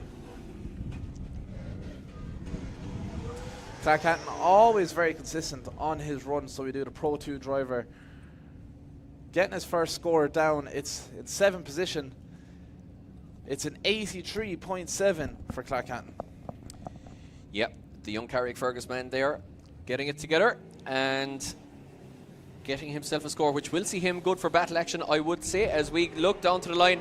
A man after doing a car change in the off-season from the 2J E46 to the V8 powered S13. It is Gar Collins out on track, still getting used to this new chassis, but looking relatively comfortable at him. Always a very aggressive driver as well. That's for sure. Chatting to him in the pits, he wasn't actually convinced on doing this weekend. Sure, he said, why not? Let's go out there and cause some trouble, upset the championship points, and it looks like he might just do so. Gar Collins, his new chassis for this year, looks like it's suiting him very well. V8 powered across the line, Gar Collins. Yeah.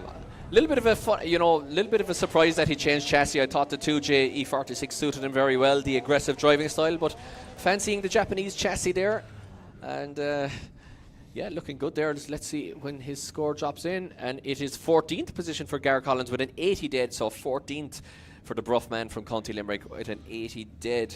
Now we move it back to the west. It is Francis Hines on the line in the Sil 80, the beautiful Candy Culture era styled S13 fronted 180SX. I'm chatting to him down in the pits, and he said this year all he wants to do is have a bit of fun. Last year having a few issues here, connections with the likes of Kieran Lynch and stuff, but he's hoping this year that's not the case and he can rightfully earn his spot on the podium. He says every time he's come to Watergrasshill he's earned himself a trophy. Will that be the case again today? I think it might just be, Mike, as we see Francis Hines looking very strong here on the outside line, pushing that Sil 80 right through every zone, looking very strong, burning that rubber crate, loads of smoke. Small dab of the handbrake there, I'd say, before the final hairpin across the line. Really nice line there from Francis Hines. Yeah, tidy lap there from Francie. And let's see where he scores as a result. And it is 15th position for Francis Hines with a 79.3. So 79.3 for Francie Hines. And down there making fantastic noises while warming up, it is young Jake McElveen in the 180SX. I believe this might be a borrowed car for Jake McElveen, if I'm not mistaken. I do believe that he bought Mitch Larner's old S13 with the V8 power, but I'm not certain now. I do have to confirm that as he does leave the line. A beautiful flick from young Jake McElveen, one of the top line drivers in the Pro 2 Championship. Yeah, and shows it absolutely perfectly there, as I said it. Noses in the front of the 180SX, bang on into clipping zone 2. Now uses the handbrake to just get him right on that perfect outside line. Look at him painting over the white line with his tyres. Does he do it once again? Yes, he does. Look at the precision here from Jake McElveen, absolutely painting over the white line with his tyre. And rubs the wall, gets back on the throttle, tiny bit late on the throttle, but you know what? It worked out perfect. Absolutely textbook line run there from young Jake McElveen, who is for all the world a pro driver all day long, Adam. That is for sure. I completely agree with you. The young man from County Down, only 18 years of age, 600 brake horsepower underneath the bonnet of that car, and he knows how to use every single one of them ponies to his advantage as he puts his score on the board. Topping qualifying so far, it's a 94 for Jake McElveen, our first score in the 90s. Yeah, great run there, guys. Round of applause for Jake McElveen. Great run there from the young man from County Down. The plumber in his 4th year of drifting already, but he got offered to, take the pro license, but he turned it down. He wants to get that all-important Pro 2 podium and build on his experience in this class. As we look down to the straight once again, there's a lot of rev limiter going on. There's a lot of flicking going on. It is Ronan Doherty in the S13 Sylvia. Look at this, Adam. All the aggression here from Doherty is happening on track right now. Aggression for sure as he tries pushing that car right out to the edge of each and every zone, just feathering the throttle there as he comes up on zone 7 into 8 through the second hairpin. Probably the most steepest part of the track. Transitions here now into zone 9, out to the edge, putting his foot to the floor to get across the line into zone 10. Lovely stuff there. Yeah, now the scores are starting to drop in. Once again, we are getting towards the pointy end of the Pro 2 Championship now, guys. It is starting to get exciting. And Ronan Doherty score as we wait for it to drop in. And it is a 80.3, Mike, so it is. 80.3 is his first qualifying score. Yep, the Mayo man, 33 years old, all the way down from Ballinan, County Mayo. In the 80s, currently putting him into 15th position as we look down once again. It sure is, Mike. It's Bartek Blazowski, if I pronounce that correct, out on track. Drift Mafia sponsored, his father's own business. You can see him out in the paddock area this weekend, one of our sponsors of the championship this year. Bartek always looking outstanding on track, and look at it, he's doing it again out there, pushing that car right out to the edge of each and every zone as the rear wheels of that E36 rub on the white lines as he goes through zone 8 and transitions up on the wall into 9. Bartek Blazowski, a name that we are going to know for a couple of years. Definitely going to make his way into the Pro Championship. Outstanding stuff. Yeah, great run there from Bartek. I think if he just had 30 or 40 more brake horsepower, he might be on a real winner here. But using everything that he has to great effect, because he has scored an 89.7. 89.7 for Bartek Blazowski, putting him straight into second position, guys. So great run there from the young man in the BMW. And we look back to the line. No time to dwell on it. It is Jack Kelly, who had a big first round under his belt, his first time competing in Mondello Park in the big JZX 90 Mark II. So he bops the throttle. Oh, almost spins it, just about holds it there. Fires it in way too aggressively there. The big Toyota chassis, lots of weight to come down over the hill here, Adam. That's for sure, Mike. I was only just chatting to him in the pits. That car is still roadworthy. It still has plates, still has valid NCTs. He pushes it around the track here, getting into every zone. Speaking to a few other drivers, they say this man is one to watch this weekend. The pace of him, maybe setting it a small bit too hard here on his first qualifying run, but it's going to be a great score no matter what. He is one that we're going to keep an eye on throughout today. Yeah, I do think though that the judges are going to really mark him down for that massive mistake between 1 and 2. Just looking here as well, Mike, he's a rookie driver. The level of car he has for a rookie driver is absolutely insane. Yes, having experience on bashes and so on, but we wait for the score to drop in. Jack Kelly getting an 86.7 on the board, putting him into 6th position as we wait for our next driver to leave the line. It's another young gun. It's Colin O'Sullivan from County Kerry, feeling very confident this weekend. We've seen him hit podium here last year in one of the rounds. Will we see it again today? I think we may. Colin O'Sullivan's always very comfortable out there on track. He's not going to let the pressure get to him. As he says, pressure is only for tyres as he pushes that car to its limits, transitions. Small dab of the handbrake there on initiation, going very, very wide. This is not what we're used to seeing from Colin O'Sullivan. Very wide, missing zone 2, but getting into zone 3. Colin O'Sullivan on limiter. Maybe he's having some mechanical gremlins, I'm unsure, but he's right nice and wide in through zone 6. That car looking immaculate, always does so. His family putting a lot of time and care into it as he comes up tail here. Enough power to do so. A great battle driver, so hopefully we'll see him in battle action later on. It's only his first qualifying run as he puts his foot to the floor, crosses the line through zone 10. Colin O'Sullivan. Yeah, the big score starting to really drop in now, Adam, according as we're getting to the real pointy end of the Pro 2 Championship after round 1. Colin O'Sullivan, though, just enough for 26th so far with a 73.3, so you have to think that he's going to be in trouble, Adam, by the time of that he comes around again. So Sully there will have to improve big time if he wants to be booking his place in the top 32. And Andrew Malloy is next up. The man from County Down, fantastic line driver. Adam, this is your favourite car in the series. And that's a fact, Mike. I've seen plenty of stories today at the Red Bull Pursuit over last weekend, and it looked outstanding. It looks outstanding here again today. The Malloy brothers, two outstanding drivers. Andrew Malloy really showcasing that here. The first of the two to hit the track today. Not the most power, but they have the skill. They have the technical lines that they want to put down, and they're making it work. He looks very fluid, playing with the throttle there to manage the pace of that car, and gets over the line with lots of angle. Andrew Malloy. Well, if there's one track in Ireland which doesn't suit the Malloy's cars, it is here in Watergrasshill. As we saw, you know, they were in the championship hunt last year when it came down to the final here, and the cars maybe just not suiting the long pulls between the corners here with that naturally aspirated BMW power. But they can use them to great effect usually, maybe not just in terms of winning qualifying. It's an 84.7 for Andrew Malloy, dropping him into 8th position. And we go to a man also making a big trip down. Look at this one. Dylan Wilson absolutely fires in the E92 backwards over the hill here. Slight adjustment as a result, but you know what?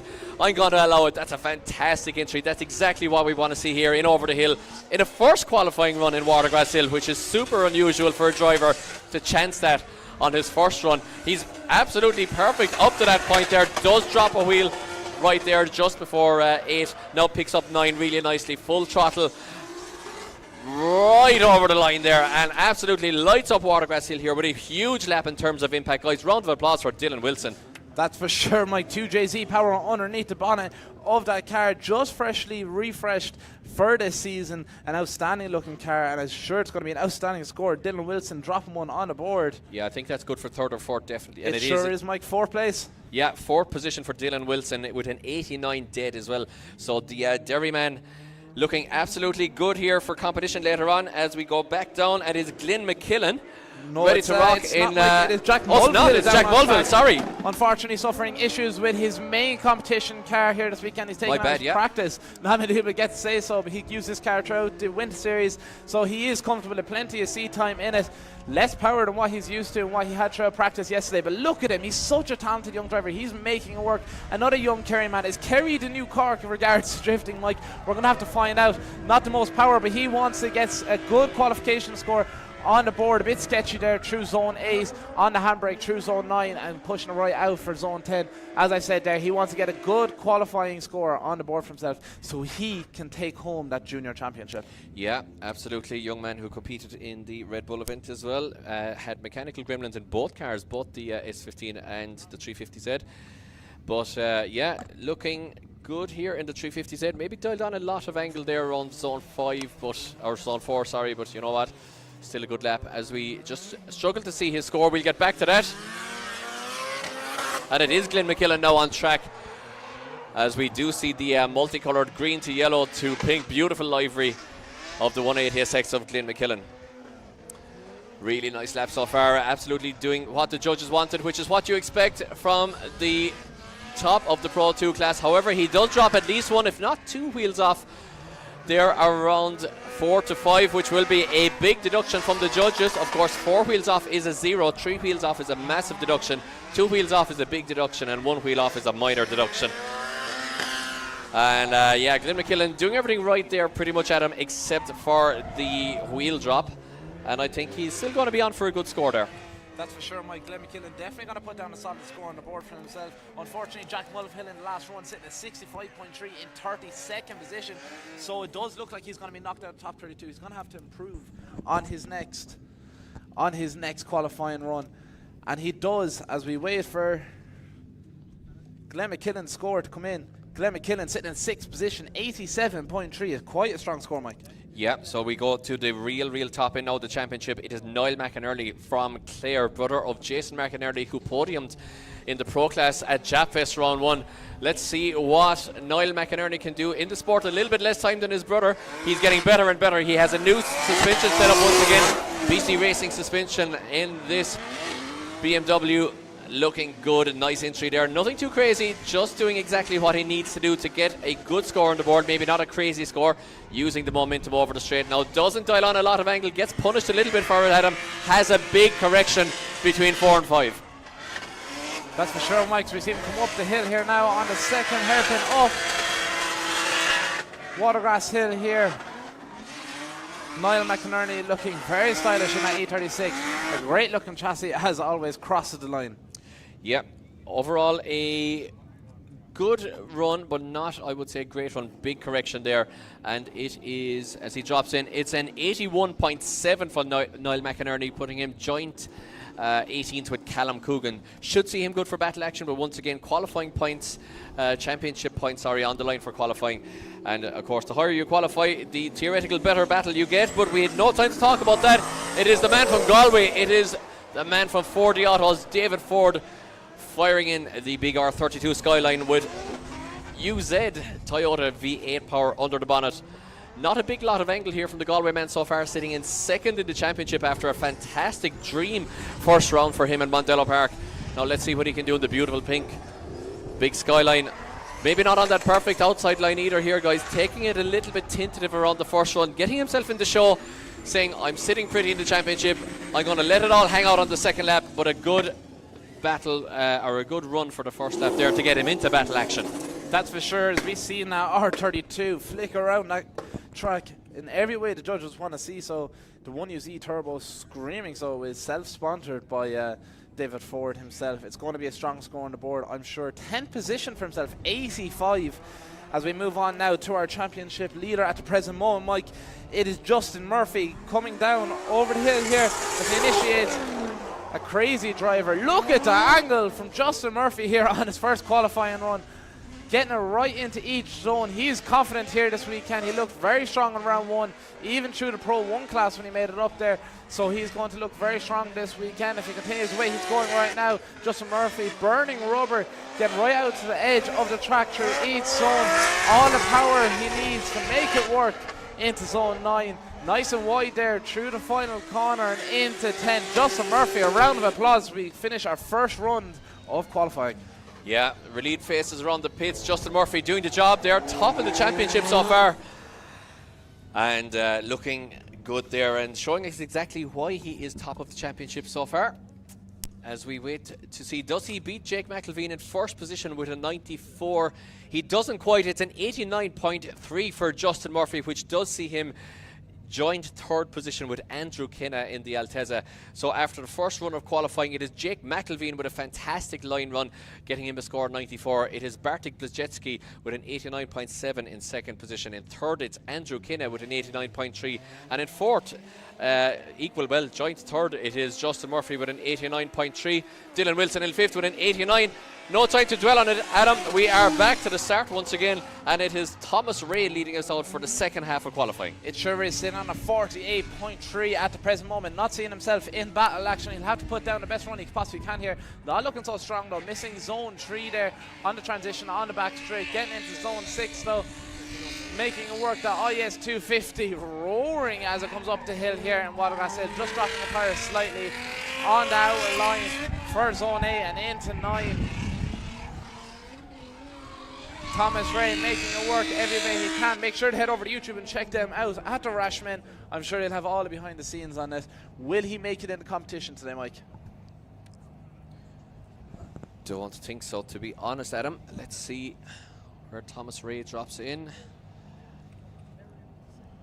Thomas Ray, no, does not make a competition. Doesn't improve, 29.7 on the second run, which won't see him improving. Now, guys, if you remember, Ryan Quill on the first one lost the wheel. Didn't drop a wheel. It did drop a wheel, but dropped the wheel off the car. He dropped it off down the bottom of the track, so he did. Yeah, absolutely. Dropped the wheel off the car completely in the green BMW. So it is a 0. It's all to play for here for Ryan Quill, the Pro 2 rookie driver. It sure is, Mike, as Ryan comes down here with full pace, all 4 wheels on the car, dragging a handbrake through zone 1, struggling a small bit there, losing other part. That's hardly another tire gone. It's happened again. He's definitely tired of this. Well, we're tired of it as well because, you know what, dropping a wheel once, not sure exactly what the issue is there, but once again loses a wheel on the first corner at the first time of asking. So, yeah, you gotta make sure the old wheels are on the car, Adam. That's for sure, Mike. That is for sure. So, yeah, unfortunately there, Ryan Quill with a 0. Double zeros, in fact. And we will have to recover that one for sure.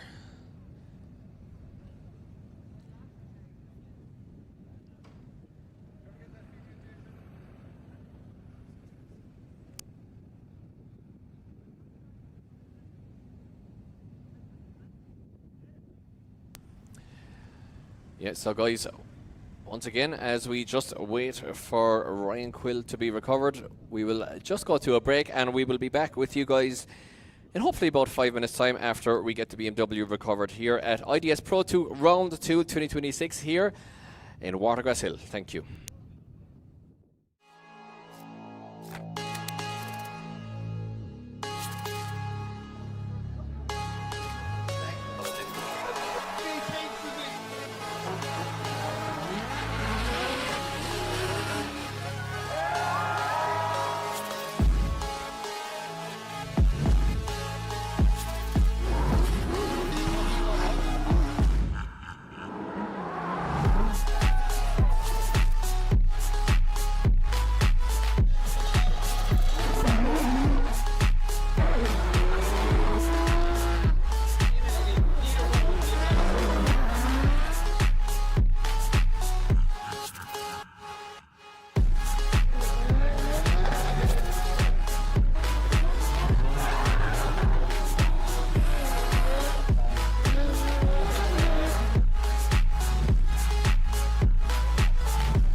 viktigste med drifting, det er dekka. Det er eneste vi har som binder bilen til asfalten. Og akkurat som i all annen racing, så er dekka det som avgjør en seier eller en fiasko. Så da vi gikk til Kenda i år, så var det etter flere år med undersøkelser, med tester, med en vurdering av ikke bare hvor Kenda var da, men hvor de er på vei. Det har spilt seg ut ganske bra, kan du si, hittil i sesongen.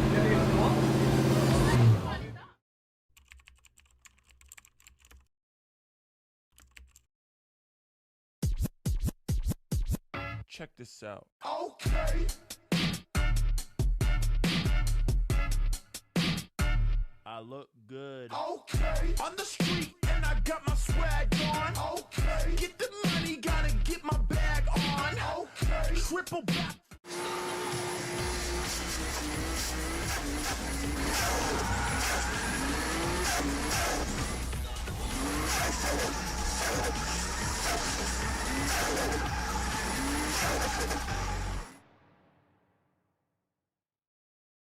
King of legacy, too ruthless to transcend.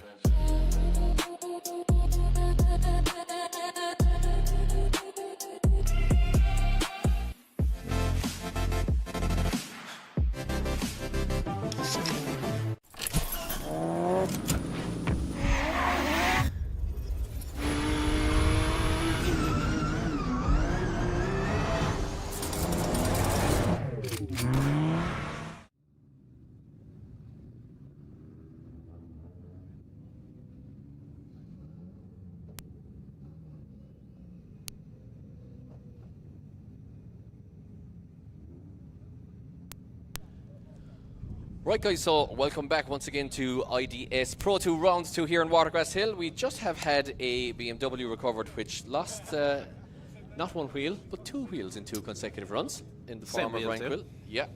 So that is off track, and we are ready to rock with our third qualifying run. Once again, reverse championship order and 2 runs for each driver to get it done. Because you know what, Adam, 32 places for 65 cars, it's a big ask. We have lost a couple due to mechanical, so I think it might be in reality 62-ish cars have run. So the stakes are high. These drivers are putting it all on the line. The winter builds are all done. Round 1 is in the bag. All the money, all the time, all the effort is gone into these cars, and yeah, you know, it all comes down to qualifying. It sure does, Mike. Ian Hamilton in his AE86 is down on the line there. One of the lower powered cars. We said we'd mention it earlier on today before qualifying kicked off, but there's such a wide range of cars here today, from cars around the 200 brake horsepower all the way up to 800 brake. It is absolutely incredible, and we'll be seeing them battle out later on. Just because you have a more powerful car, though, does not make it more beneficial to you, because trying to chase a low powered car when you have so much power, I could only imagine, Mike, how incredibly hard that would be. Yeah, absolutely. So it is going to be a hard ask here for Ian Hamilton as he gets the rear tires warmed up. I'd be nearly letting them cold, to be honest, Adam, just to reduce the grip a little bit further.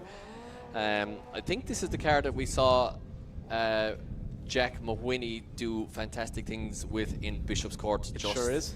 Last year, I believe, wasn't it, in the rain? It sure is, and rain is exactly what Ian Hamilton will want this weekend, but he's not getting it as he comes down the hill here now for his second qualifying run of round 2, hitting the limiter into zone 1. Maybe a bit too much momentum. Is he going to make it into zone 2 or go wide? Just a bit wide there, Mike, so he is just missing zone 3 as well. A bit scrappy here. The power difference is really affecting him. Yeah, I mean, it's not going to be the ideal chassis for this pretty wide open Watergrasshill track. It is a go-kart track, but there is quite a pull between all the sections, as you can see, and you do need a little bit of horsepower to make it work. Ian Hamilton making the second half of the lap work, but, you know, I think overall, to be honest, Adam, it's just not going to be enough in the big scheme of things. And, yeah, just not going to be a huge score. That is very true, Mike. Very unfortunate, so it is for Ian Hamilton. I presume that will be the last we'll be seeing of him for this weekend.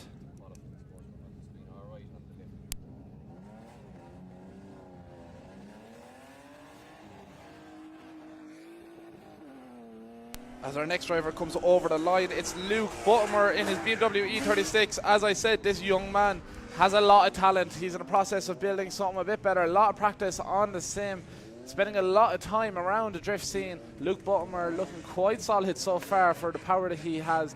Clutch kicking it to keep it wide through zone 5 and into 6, through the middle of that zone, creating quite a bit of smoke. So Luke Buttimer looking quite strong here, so he is already sitting on a 55.3. Can he do better than that? It looks like he might just do so, Mike, as he comes across the line here, Luke Buttimer.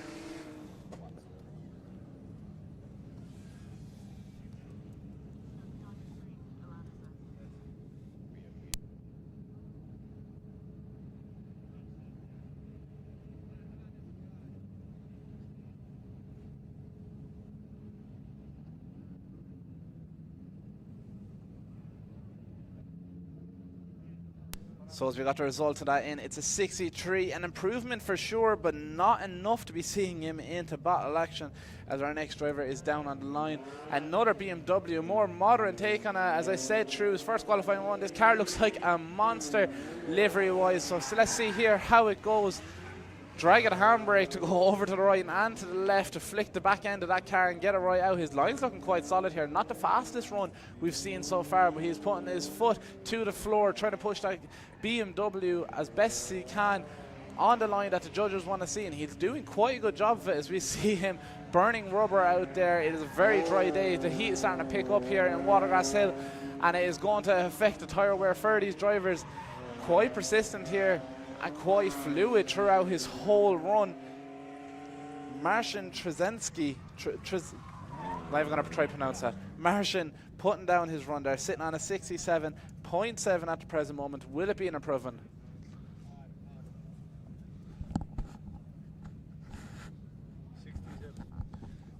As Mike Murphy tells me the result here, it is a 67 on the board there for him.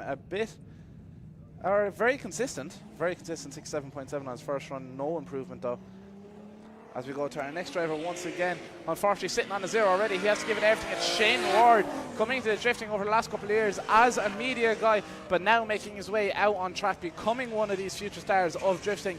Unfortunately missing zone 2 there, but getting into zone 3. Oh, lots of angle on the transition, dropping tyres there as well, it completely messes him up. Shane Ward here not looking the most comfortable in that car for his second run of qualifying.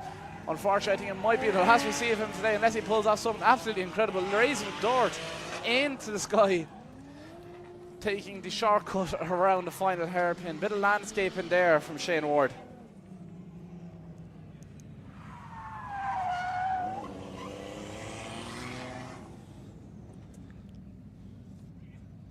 So as we have a few technical difficulties here, just waiting for his score to drop in.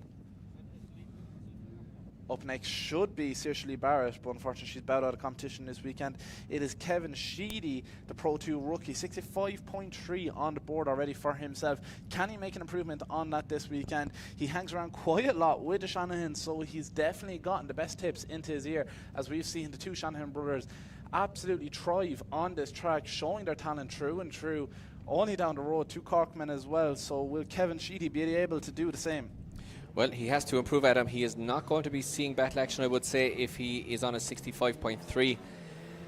And let's see if he can make the 350Z work for him. He's not the fastest car into the initiation point. Does manage to just drag the handbrake through zone 1, washes very wide, then totally misses 2, unfortunately, as a result. No, he's very, very straight, and yeah, loses drifting completely. Not sure what's gone wrong exactly there for Kevin Sheedy, but it is going to be a 0 for Kevin, unfortunately for him. And unfortunately so, Mike, we can see him coming around the track here. Yeah, the Limerick man there, the welder from Limerick. Not going so great for him there, but you know what? He's going to be back stronger than ever, I'm sure, for round 3. And we look back to the line, and it is Darren Galvin from Kerry on a 61 after his first run, and let's see what he can do. That's for sure, Mike. Another man with not so much power, but a lot of track experience.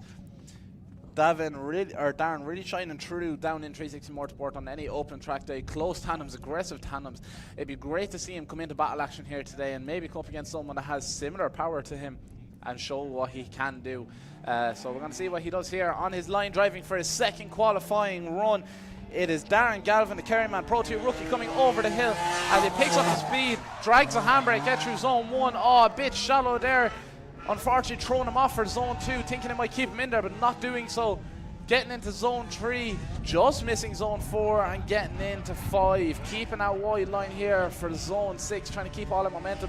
Dropping tyres, unfortunately, just that back left to rear tyre through zone 6.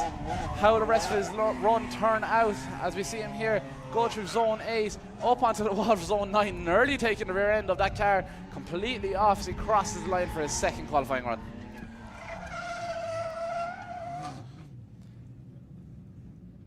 As the score drops in, no improvement. It's a 39 for Darren Galvin, the Kerry man. Unfortunately, that's the last we'll be seeing of him today. As we move on to another man that we see at plenty of track days online on the Rashman YouTube channel. It's the first of the 2 Rashman guys here today. Simon Osborne in his 350Z coming over the hill down from the north here to County Cork to compete this weekend, missing zone 2. Is it going to end up as a failure for him on his second qualifying run? I'm not too sure, but he misses that zone again. Drags the handbrake to kick the back end of that car out. Maybe just a bit too much grip in there for him, struggling to keep it on angle and keep the pace as he transitions now into zone 8. Up the hill here. One of the several Rashmen here this weekend competing, getting into drifting, showing what it's like for a competitor, for everyone here at home. As he crosses the line, I'm unsure if that will be much of a improvement, Mike. Yeah, probably not a big improvement, I would say, Adam.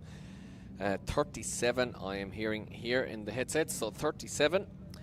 Not an improvement there for Simon Osborne as we look back to the line, and it is the very high-powered 350Z of Edgar Linus making its way up onto track, currently sitting on a 43.3, so not a big score in the first one. He has it all to do here, uses the weight transfer, doesn't break traction even to the left zone, doesn't quite fill out all of the first zone. Does manage to get the second zone though. That is one that the judges are scoring quite highly on, and a little bit shy of 3 and 4 there, doing the hard bit but not doing the easy bits then down the straight in 3 and 4. Now he's back on line here through 6 and 7. That's for sure, Mike. We see him come here into zone 8. Yeah, Edgar Linus, a soft soul when you chat to him, and it looks like he's not using any aggression either out on track as he drives full whack across the line for his second qualifying run.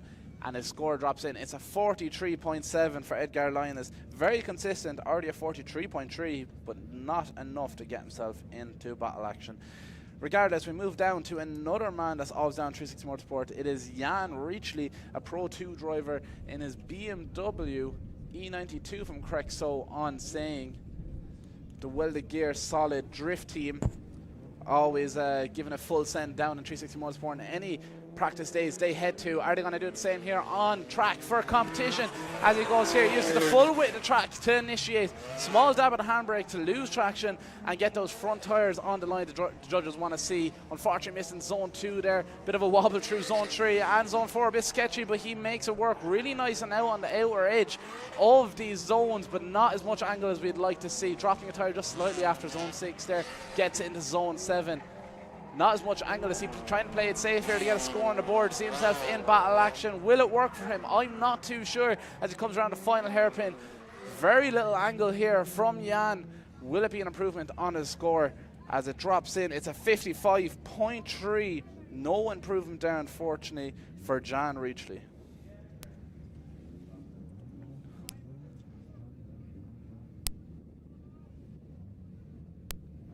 Informed I've been completely pronouncing that wrong, and it is Jan Reichley. I'll know that for the next round, but we're going to our next driver, Mike. It is Dean Dillon on the line. It is Dean Dillon on the line, yeah, with his 75.2 on the first one, so a good score. Really impressive first one there from Dillon. Runs it a little bit wide, putting it all out on the line for the second qualifier there and really going for the big score. Didn't work out, unfortunately. Too much pace in over the hill here, which is a super technical section. And yeah, getting caught out a little bit now. He's looking a little bit better for the second half of the lap here. Not sure if he's going to improve after missing zone 2 like that, but he might have a chance of picking up a couple of extra points, maybe getting into the high 70s still. So he's in the chase for that. Once again, just the higher you qualify has numerous advantages here, guys. If you qualify in first position, number one, you take on the 32nd position place qualifier, so you have an advantage in terms of your battle position. Number 2, you get some championship points if you qualify in the top 11, and number 3, of course, you do get to lead first in. I was going to say you get the choice to lead or chase, but you get to lead first, and it's a 63 there, not an improvement. I do hear in the headset from Dean. But yeah, just saying, if the higher qualifier does get to lead first, of course, the advantage being that you know how hard the guy behind you chased on the first one, therefore giving you the advantage of knowing how hard you have to push on the second half of the battle, which we will explain later on. If you have joined us here on the first time live on YouTube, welcome to the Irish Drift Series 2026, here from round 2 of Pro2 action in Watergrasshill, which is of course the feeder series for the all-important and the legendary Irish Pro class. Here we see the drivers who are making their way up through the ranks. You'll see a lot of young drivers and a lot of drivers who've been here for quite a while, still dreaming of getting that elusive and that all-important Pro license. It does tend to throw up a lot of surprises. You're going to have a horsepower deficit as well in a lot of cars, and it definitely throws up a lot of drama in the battles as we move it along.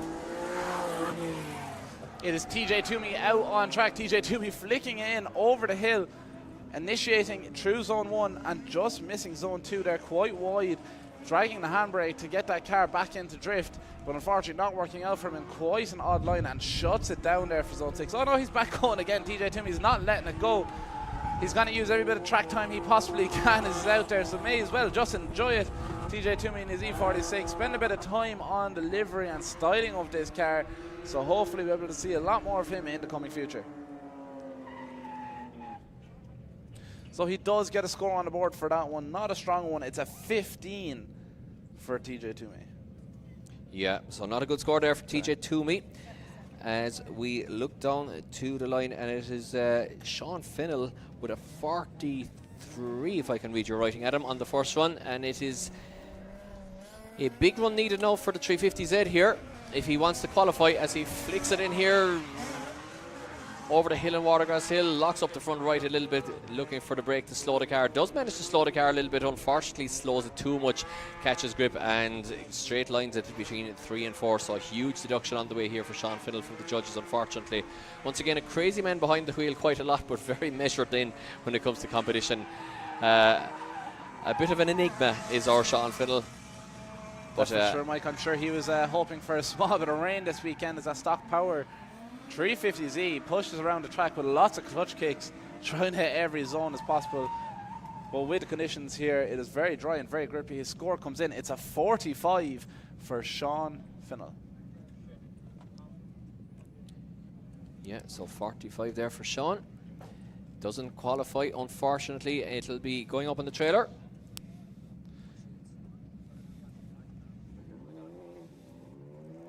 That's for sure, Mike. Our next driver is leaving the line. It is Finbar Crowley, the second member of the Well Gear Solid team in this E92. He stays with the back cut off to make it into a pickup. A very stylish car, and his driving is looking very stylish as of now. Not too much angle, but he's playing it safe. He wants to get one of his team members into battle action. Can he do it? Drags the handbrake to use the momentum of that car to get into zone 6 on the outer line. As he transitions here, putting the back end of that car right out to the edge, clutch kicking it up the hill. Finbar Crowley, a very nice man in the pits, and his driving's looking very well here for his second qualifying run. Pushing across the line, a stylish car, stylish driving. Finbar Crowley sitting on 79 at the moment. Will it be an improvement? Yeah, the Finbar Crowley fan club here going wild to our left here. So his score does drop in, Mike. It is a 78, as our judges completely keep repeating it into my ear. Down on 1 point for himself, Finbar Crowley. Well, he's still, Adam, that will still see him roughly in about 26th position. So it's going to be a long wait here, guys, for Finbar Crowley, as we just got our screens back here with the scores back live again. In the drop zone, I can tell you it's Colin O'Sullivan, a championship hopeful, in the drop zone, so he has to pull it out for the second lap. But we go back to the straight. That's for sure, Mike. Look at the aggression here as Stuart Gordon sends it in over the hill in his Nissan Skyline, trying to hit every zone perfectly, creating loads of smoke. He has the power to do so on this track. So he comes in with lots of speed into zone 5, trying to slow down that car, a correct decel zone for himself to get the outside line into zone 6. As the wind picks up here, blowing away the smoke off the back of that car, can he keep this consistency throughout his run into zone 9 there, right out the back, because I nearly dropped my headset, and into zone 10. Yeah, all the way from Northern Ireland, from Portland on. And looking all right. The plasterer getting an 82.3 there, so 82.3 for Stuart Gordon, which sees him still didn't improve. He had an 83.3 in the first one, still in 16th position, so Stuart Gordon is safe for battle action, I would say. As we move it along to David Flaherty on a 64.3, not qualifying currently, so David Flaherty has to get it done here in the BMW, guys, or he is going home. Looking good so far. Just missed the start of his run there, and will be picking it up from here. I was just having a look at the notes there and just missed the start of his run, but it looking good on the second half. Yeah, definitely looking really, really good here. David Flaherty, absolutely spot on, definitely. Oh, but just drops a wheel over the end, but looking to improve quite a lot on the 64.3, I would say. David Flaherty, a very stylish new livery for this year, looking very well, so he is. So, will he make it into battle action? He's already sitting on an 83.3, looking safe, and his score is in. He's actually sitting on a 64, Adam. Oh, apologies. Looking at the different levels, so his score is in, and it's no improvement, unfortunately. It's 59.3. Yeah, I actually missed. I was looking at his notes there, and I missed the first half of the run there. Not doing my job, unfortunately. But busy boys here in the tower, and of course we have judges in our ears as well, and yeah, lots going on, but doesn't qualify in the beautiful BMW there. What a gorgeous livery that is, but unfortunately not enough. As we move it back and we look at, I do believe that should be, is it Niall McNamara on the line? It should be Niall McNamara in his BMW E36, white and blue livery on it. Very simple, very GT style, so it is, Mike. Absolutely, yeah. And Niall McNamara, 18 years of age, from County Galway, just after doing the leaving cert. 3 years though under his belt, and he just wants to have fun, and he wants to compete and make a name for himself this season. Then he wants to become one of the best. He says dream big and all that. Well, this is where it begins for him, Mike. Look at him here in that E36. He used the full width of the track to initiate and get through zone 1, getting a nice wide line and into zone 2. Probably one of the best attempts of using momentum to get through zone 1 and 2 there that I've seen so far. But a drag of the handbrake, you will lose points on that for zone 5 and 6. Dropping a tyre as well, unfortunately, for the young 18-year-old man as he transitions here up the hill, the second last hairpin of this layout on the wall here now for zone 9 and through full throttle into zone 10. Yeah, on a 61 so far, so it's all to do here for Niall McNamara, currently not qualifying, but the Pro 2 rookie, of course, will be within his own championship scoring on qualifying scores for the rookies alone. But if he wants to make it into the big class, he will not be doing so. It's a 62.3, slight improvement for Niall McNamara, and will score in the rookie class, but unfortunately will not be seeing battle action for Pro 2 outright here at IDS. Round 2 Pro 2, as we go back down to the line, leaving, it is Stefan Wills leaving the line, currently on a 60.7 in the 180SX. Fires it in over the hill here, drops it down, and I mean, just as I was about to say it, what you can't see on the live stream is the sheer and utter huge elevation drop that happens here in Watergrasshill just after the first clipping zone. You really fall downhill. I mean, to the point that if you're driving this track and if you're in a drift train, you can't actually see the front car if you're in a 4-car train, for instance, because they drop down into the valley, and by the time you're down near zone 2, literally you cannot see. You lose so much elevation. So it's very important to get, just like Mondello Park, the first corner is very important to get your technique dialed in to make sure that you know exactly what you're doing. And a lot of these Pro 2 guys are still finding that technique, despite the fact that they would have had 6 or 8 laps of practice this morning. They're still struggling sometimes to just nail down that perfect technique for the entry there, where the car goes very, very light after you initiate and tends to wash out quite a long way to the left. That is for sure, Mike. We've seen a few drivers just before practice started this morning going out and seeing the track conditions because they need to dial in their car as best as they can. Speaking of dialing in the car, has he dialed in that 350Z? Coming in over the hill here, it is no other than Chris McConnell, if I'm correct, so on saying, in that 350Z. Bit of a straighten there after zone 3, 4, into 5 and out to 6, trying to use the stock power of that 350Z. Yeah, Chris McConnell, let's see what he can do. These 350Zs are becoming very much the Pro 2 chassis of choice. They're still readily available and still, you know, not maybe the pro car of choice. The suspension in them needs quite a lot of work to make them very competitive, but out of the box they just have enough power. As the cheers go up here from as Jake McElveen joins us here upstairs and crew, and the cheers going out there, but not a big score there, I would say. 41.3 for him, so it is, Mike. So we see our next driver leaving the line now. The unusual build we were speaking about earlier is the Mazda, powered by BMW.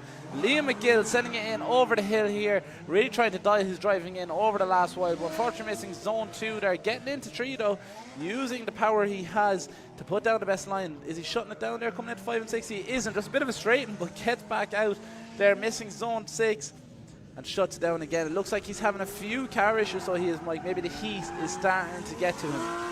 Yeah, it just looks like it's coming off boost there and not maintaining, basically maintaining drift as a result.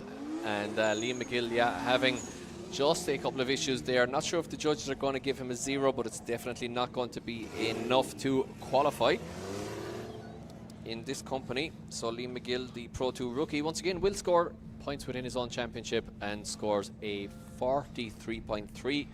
So Liam McGill not seeing battle action later on. Still in the drop zone, still to run those, Colin O'Sullivan, followed by Ryan Nelly actually, and Dean Dillon, so, and Kieran O'Dwyer in 29. So a lot of drivers still to run who are in trouble here. Nathan Corcoran currently sitting in 33rd position, and Marcin Trzaskowski in 34th. So yeah, lots of drivers. Marcin has actually run his 2 runs, but Nathan Corcoran still to run as well. Lots going to happen here in the latter stages of Pro 2 qualifying as we go back to the line. It sure is. It's Alan Conti coming over the hill here. One of many 3 11-0s, lemon style drift cars here this weekend. They have a very stylish setup, very stylish liveries, and very stylish driving by the looks of it here, Mike, as he looks so fluid, with ease, getting around this track, being exactly where it is, kicking that clutch. Looks like he's just doing it for fun as he hits Connell the cone, knocking him off the zone where he's meant to mark it. But look at this, lovely stuff so far for the 11-0 driver, right up against the wall. Doesn't take the rear end out of the car, but full throttle then across the line. Lovely stuff. Yeah, absolutely. As we saw the flames there from the external wastegate, absolutely kicking the life out of the SR20 there. A good man for the bucket hat as well as Alan Connaughton. He likes to party. He sure does. Party, Alan Connaughton. Yeah, I thought that'd rhyme a lot better than I did. Well, he was on an 82 after the first run, and as I just wait for his score to make itself known here. We wait for the score to come in, Mike. So our next driver is down on the line. It's the BMW E36. One of few of this chassis out on track here today. Looking very solid through zones 1 and into 2.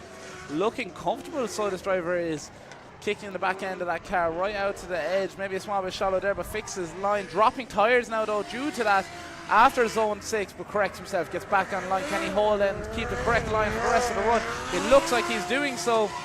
Raising a small bit of dirt into the air, rubbing the back end of that car off the wall. Outstanding looking, Mike, so it is. I don't know what it is. It must be something about red E36s. I just love the look of it. Yeah, they are definitely with the horsepower, you know, the cars with the horsepower. The BMW with the JZs and the whatever else there are really, really potent around here on Watergrasshill. Just to call Alan Connaughton's score there from the last run, he scored an 85, which sees him in 11th position.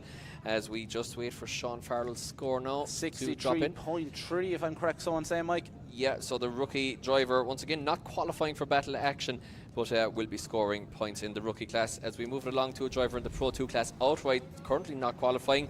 So this is going on the trailer unless Catch It Darren pulls out a big run here with the E30 supercharged, BMW V8 power supercharged. A little bit of a correction once again. We saw a puff of smoke there from the front right wheel. And maybe not the angle that the judges want to see here through 3. Gets it rotated back around, but it's all a little bit sketchy here, Adam. It sure is sketchy as we see Kat from Cat and Matt the show, aka Drift Couple Ireland, out there on track pushing her super-powered E30 around, getting into every zone where she can do. She crosses zone 9 now, drag on the handbrake to get that car to angle as we hear that supercharger growl at us as it comes up into zone 10 and crossing the line. Yeah, definitely a better second half of the lap there for Katja. She gets a round of applause here, guys. Thank you very much. But definitely, I think it let a lot of points on the board there on the first section.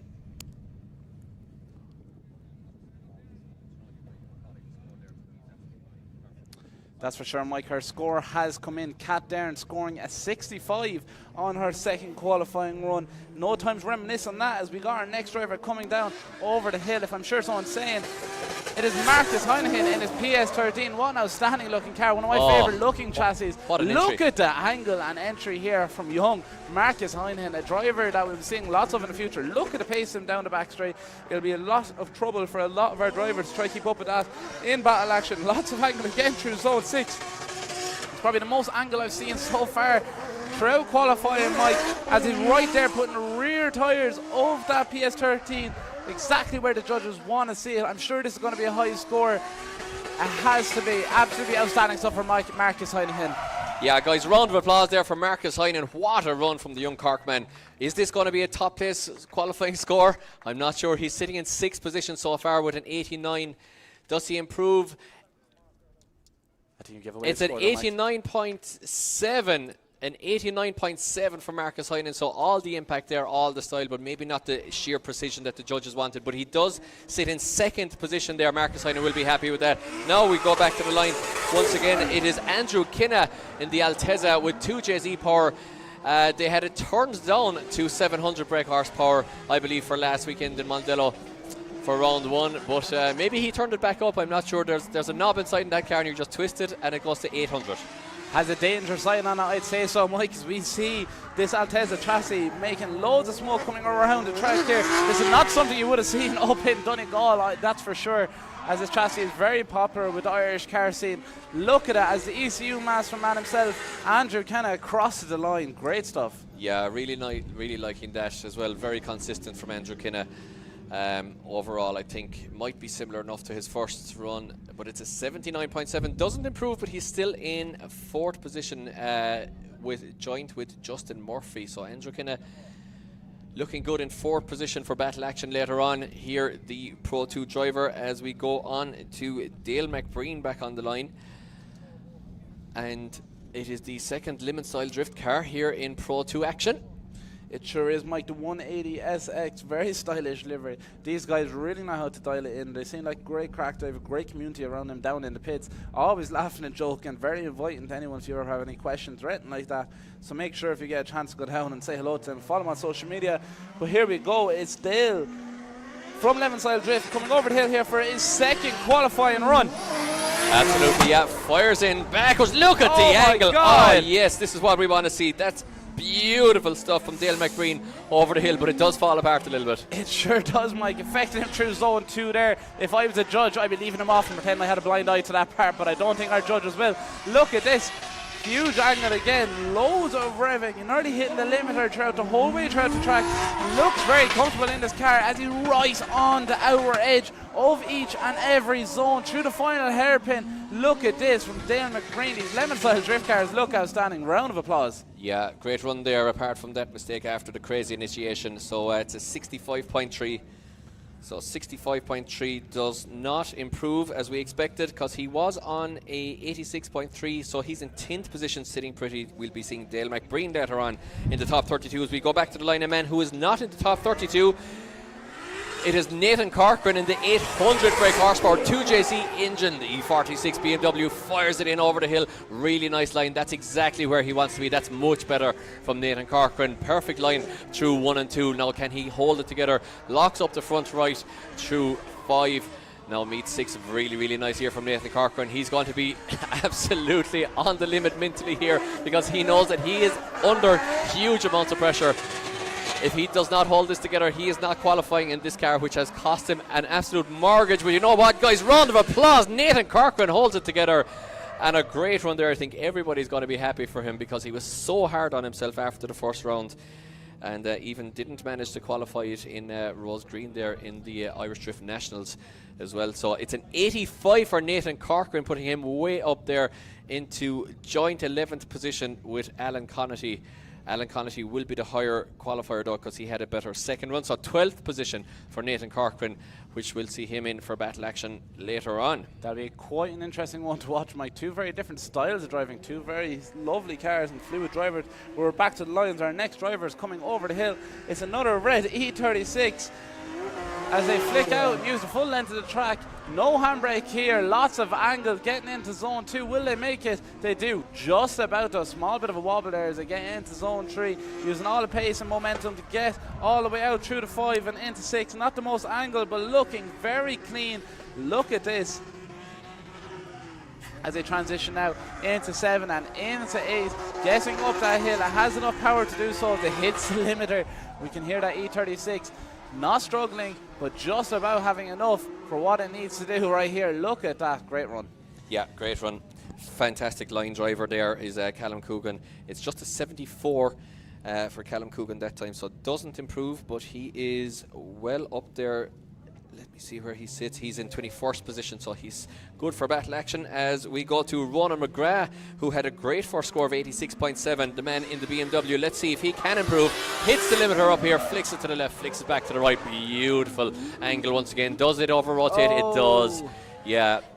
As the cheers go up here, Japanese style safe for Ronan McGrath, and doesn't manage to improve, of course, guys. Once again, the drivers on their second runs would always try to really push the boat out, so to speak, or push the car out even, as is actually what's happening. Literally so, yeah. Maybe he feels quite comfortable. He's done the math. He knows he's going to make it into battle action. He was like, I'm going to put on a show here for my second qualifying run. That was outstanding, the way he nearly went backwards in, putting the rear end up of that car on the wall through zone 1. Yeah, Our absolutely. attention is back to the line. Mike, who have we up next? Well, I can tell you that Colin O'Sullivan has slipped into 33rd position, and it will be Niall Looney to run next, who is on a 0.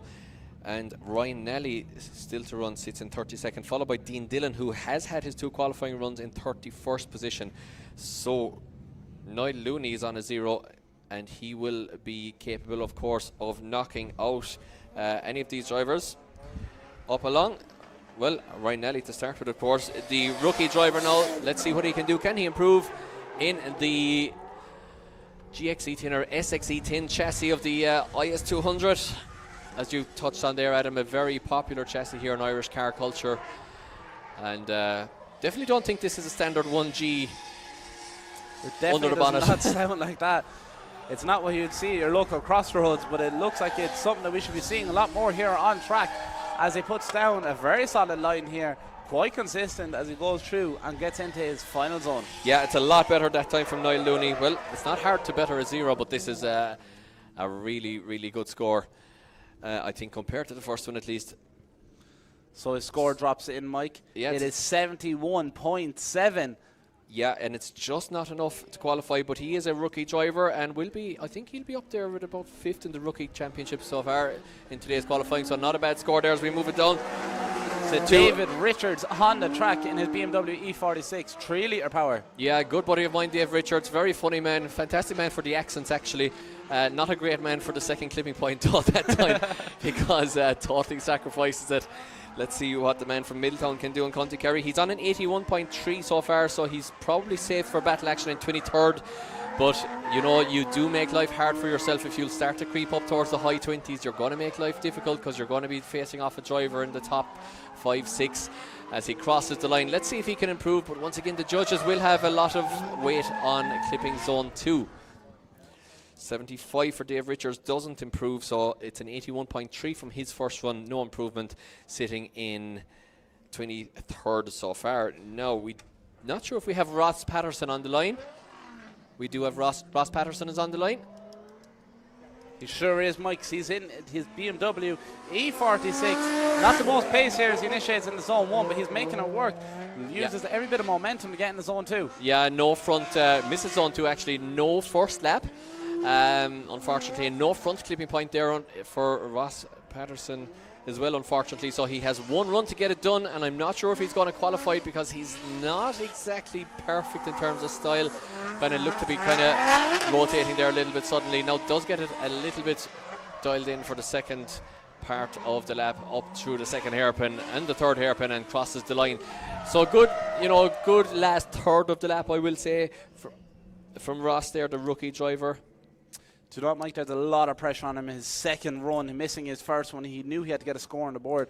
Unfortunately, there's maybe not enough for him to get into battle action. Yep, so 75 for Ross Patterson. It's a good score actually for Ross. So wait, no, he might actually creep into battle action with that. Oh, just in 33rd position, yeah. So 75 for Ross, the rookie driver. Luke Fisher's up next. Not a big score from Luke either in the first one for the rookie driver, so it's all still to do here in the R32 Skyline. It sure is, Mike. Quite a standout colour. Bit of a lime green on that R32 Skyline. As he misses zone 6 there, trying to flick it back and get online for zone 7 through into 8. Luke Fisher sounds like he might just about to DB a tyre, Mike. It looks like he's running out of rubber. Doesn't have too much pace. We can hear that tyre squeal as he crosses the line. No DB. It's going to be a score on the board. Yeah, it absolutely is going to be a score on the board. And let's see what the judges make of that one. So 65 for Luke Fisher there, an improvement for the rookie driver in the Skyline. Not enough to qualify for battle action, but once again will score points in the rookies. Now Ryan Nelly's in trouble here, guys. He's in 32nd position. He's a guy who will be looking to make waves in this championship, but he has to improve here. He's on a 75.3, and I will say that he won't be qualifying for battle action, to be honest, in 32nd position so far. So let's see what he can do, as he flicks in the S13 over the hill here. He sure is, Mike, looking very strong now into zone 1 and into 2, passing out that part where he made a mistake last year, nearly dropping a tyre there into zone 4, but corrects himself, getting back in on line, nice and wide. Zone 5 and zone 6 looking very well.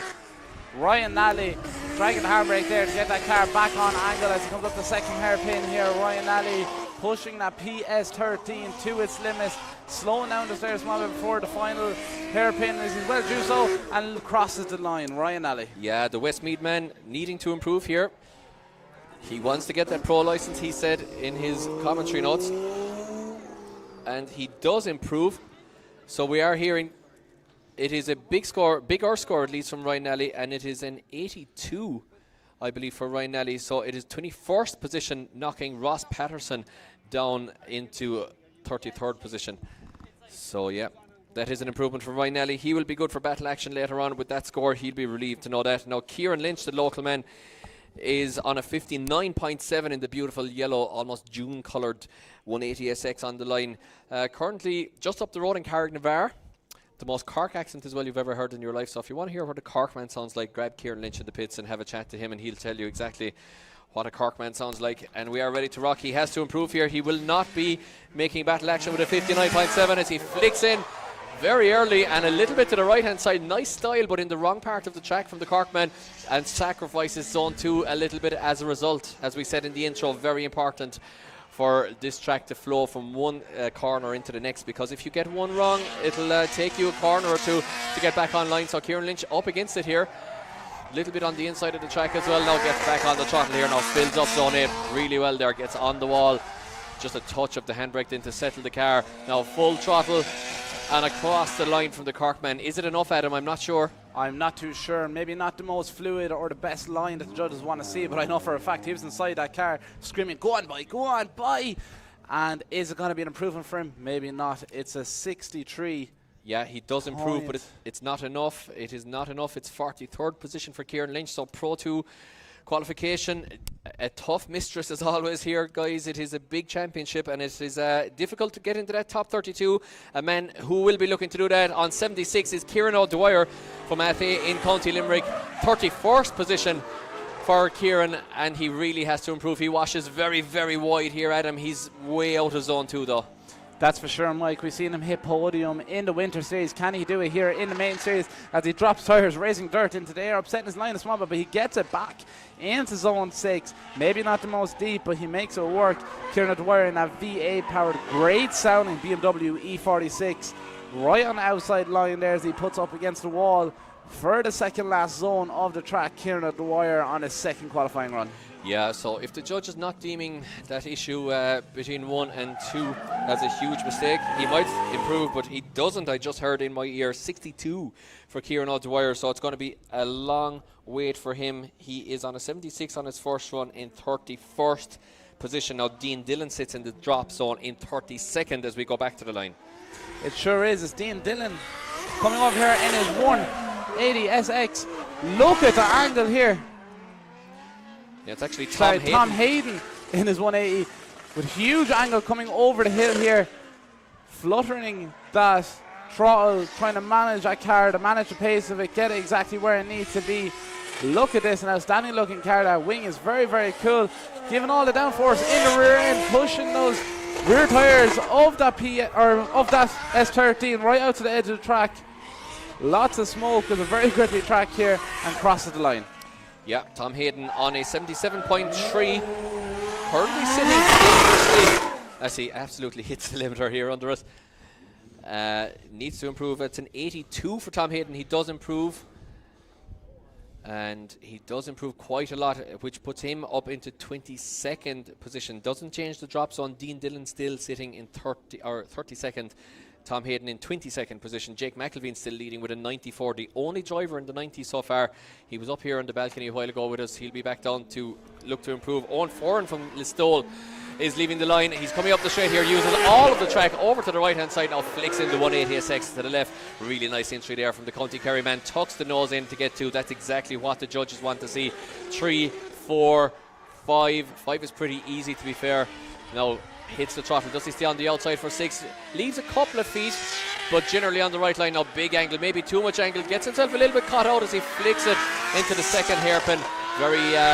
Very tentative kind of exit from it then as he puts foot to floor. Now it was looking great there for the County Kerry man. Just a little bit of a mistake, a little bit of a correction into the second hairpin, but overall a good run there from the Listowel man, getting him a slight improvement with an 86.3.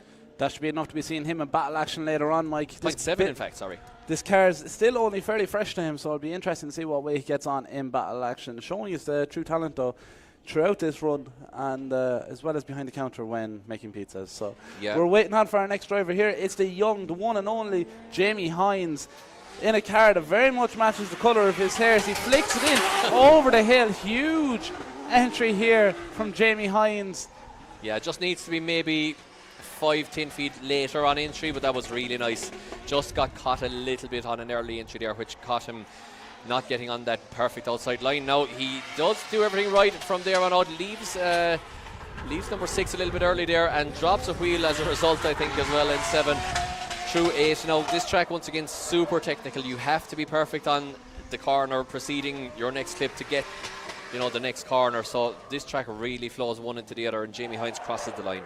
That's for sure, Mike. It definitely flows, and Jamie Hines flowed across track as he puts down a score on the board for himself. It's an 80.3 for young Jamie Hines. Yeah, not an improvement there for Jamie, on an 84 so far, so sitting in 16th position. Safer battle action, but not picking up any championship points as we move it back down to Erikas Navickas, the Lithuanian in the beautiful E46 BMW. Look at the style as he absolutely flicks it in over the hill here in Watergrasshill onto the lock stops. Beautiful stuff. Picks up 2, picks up 3, transitions back across, now picks up 4 and 5. Really nice line so far here from Erikas, on for possibly a score in the 90s here if he can manage it. Just drops a wheel a tiny bit off track there, not going to be a big deduction. Drags the handbrake in to settle the car as he gets back on that outside line now.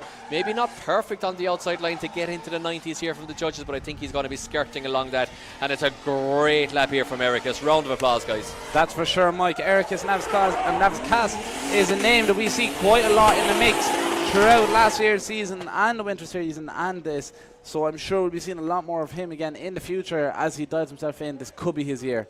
Yeah, and it's an 87 point, I just heard there, yeah, 87.3 I can confirm for Erikas Navickas, in fact, with his 7th position out of that qualifying lap. Now Alex Williams is on a 77, he's sitting in 30th position, and if I look down the scores, yeah, he can actually be knocked. Yeah, he can just about be knocked down, I think, into 33rd position. So Alex Williams, if everything goes against him, for the rest of the runs who score lower than him. He can actually be knocked out of competition here. So still all to play for here for Williams as he leaves the line. 38th position. He has to improve here, Adam. He'd be unlucky to get knocked out, but it is mathematically possible. Very possible, so it is, Mike. Look at his stylish car as he initiates here over the hill. Oh, big correction though on the front. Sure is through zone 2 and into 3. Is the second half of this run going to look a lot smoother? It looks like it is, as we can see him on the left foot brakes and rear lights light up, getting right out to the edge of the track. Look at that, absolutely stunning. I'm sure media team's getting lovely photos of this car going around the track, right out to the edge here as well, as we can hear it growl past the tower here in Watergrasshill for round 2 of the Irish Race Series 2026. An outstanding looking car, so it is. Absolutely outstanding looking, yeah. Unbelievable. Unbelievable stuff there. Beautiful livery from the kind of the bright reddy pink into black. Fantastic stuff. And it's an 82.7 for Alex Williams. He does improve actually, and that puts him way up the order into about 21st position. Now Dean Dillon still sits on the drop zone in 32nd position. Gavin Skehan, who had a good first round under his belt in the S13, not such a good qualifying first run. He is on an 86.3. He has to improve here, Adam. Very sketchy first run. Wonder have they changed the setup of this car, maybe loosened it up a little bit. It looks like they may have just done so, Mike. We see him transition down the back straight there with huge angle, but keeps on to it and keeps that pace quite high as well, as he tries to control as best he can to get into each and every zone. It's a bit shallow there around that second hairpin, but makes it work. Loads of smoke coming up off the back of this car as they go over the final hairpin and crosses the line. Yeah, it came away a little bit early there from 9 and 10 actually. So Gavin Skehan, is it enough to qualify?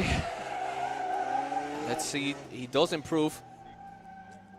So it's a 66.3 for Gavin Skehan, the Pro 2 driver, and he doesn't do enough to qualify. Heartbreak for the Tipperary man who will be putting it on the trailer. Now Clark Hatton is a man who is in battle action, but he'll want to be qualifying higher than his 18th current position. He really has to improve here, the young Antrim man. Let's see what he can do.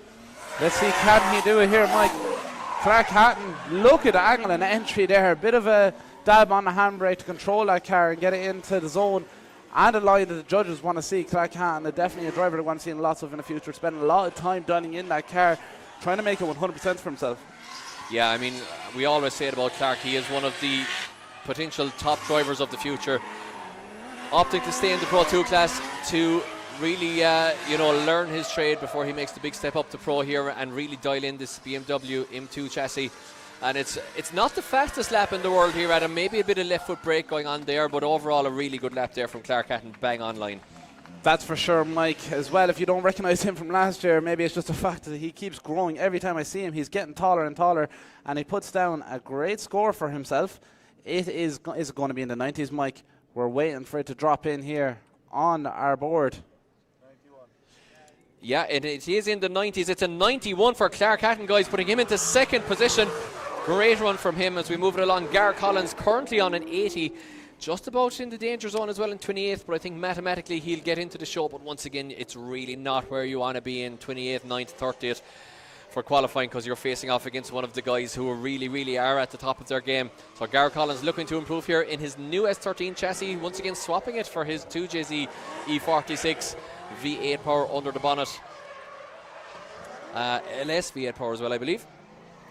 That's for sure, Mike. I presume the reason he changed his car is because last year when we were here, I called out the wrong engine for his car.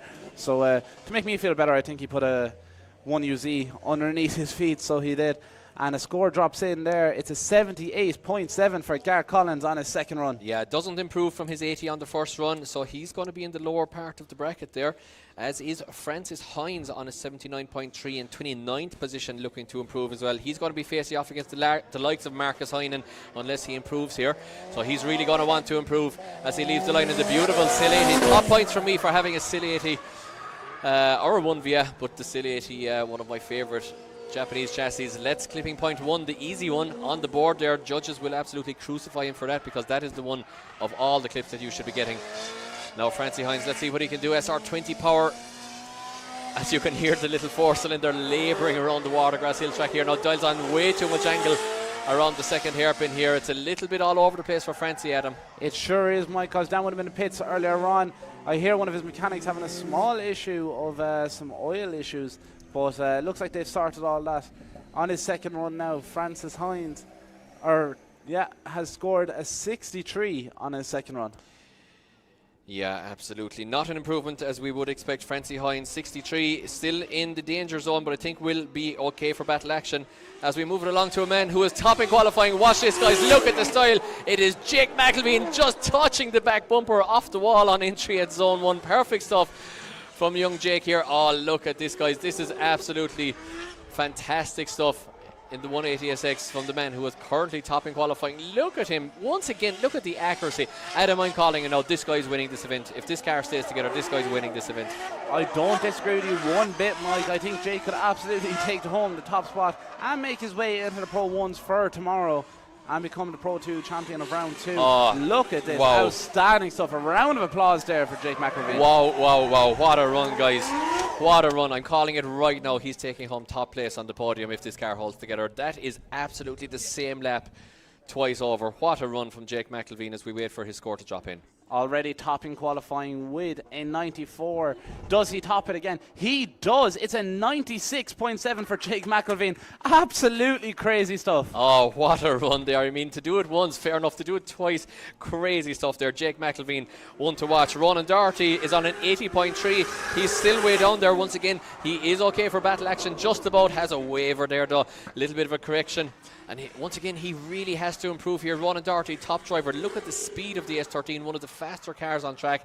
But he's going to once again come up against the likes of Justin Murphy or Dylan Wilson or Erikas Navitkas if he doesn't improve here. So he really has to get it together, Adam. Exactly. The pressure is on his second qualifying one here. It's his last chance to get a higher score on the boards. He transitions to zone 9.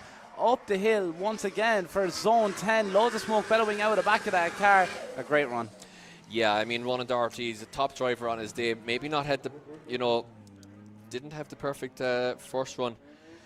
So it's a 78.7 for Ronan Doherty, not an improvement. Still down there in 27th position once again, where he'd be looking at Dylan Wilson or Justin Murphy in battles. Not an ideal battle bracket for the top 32.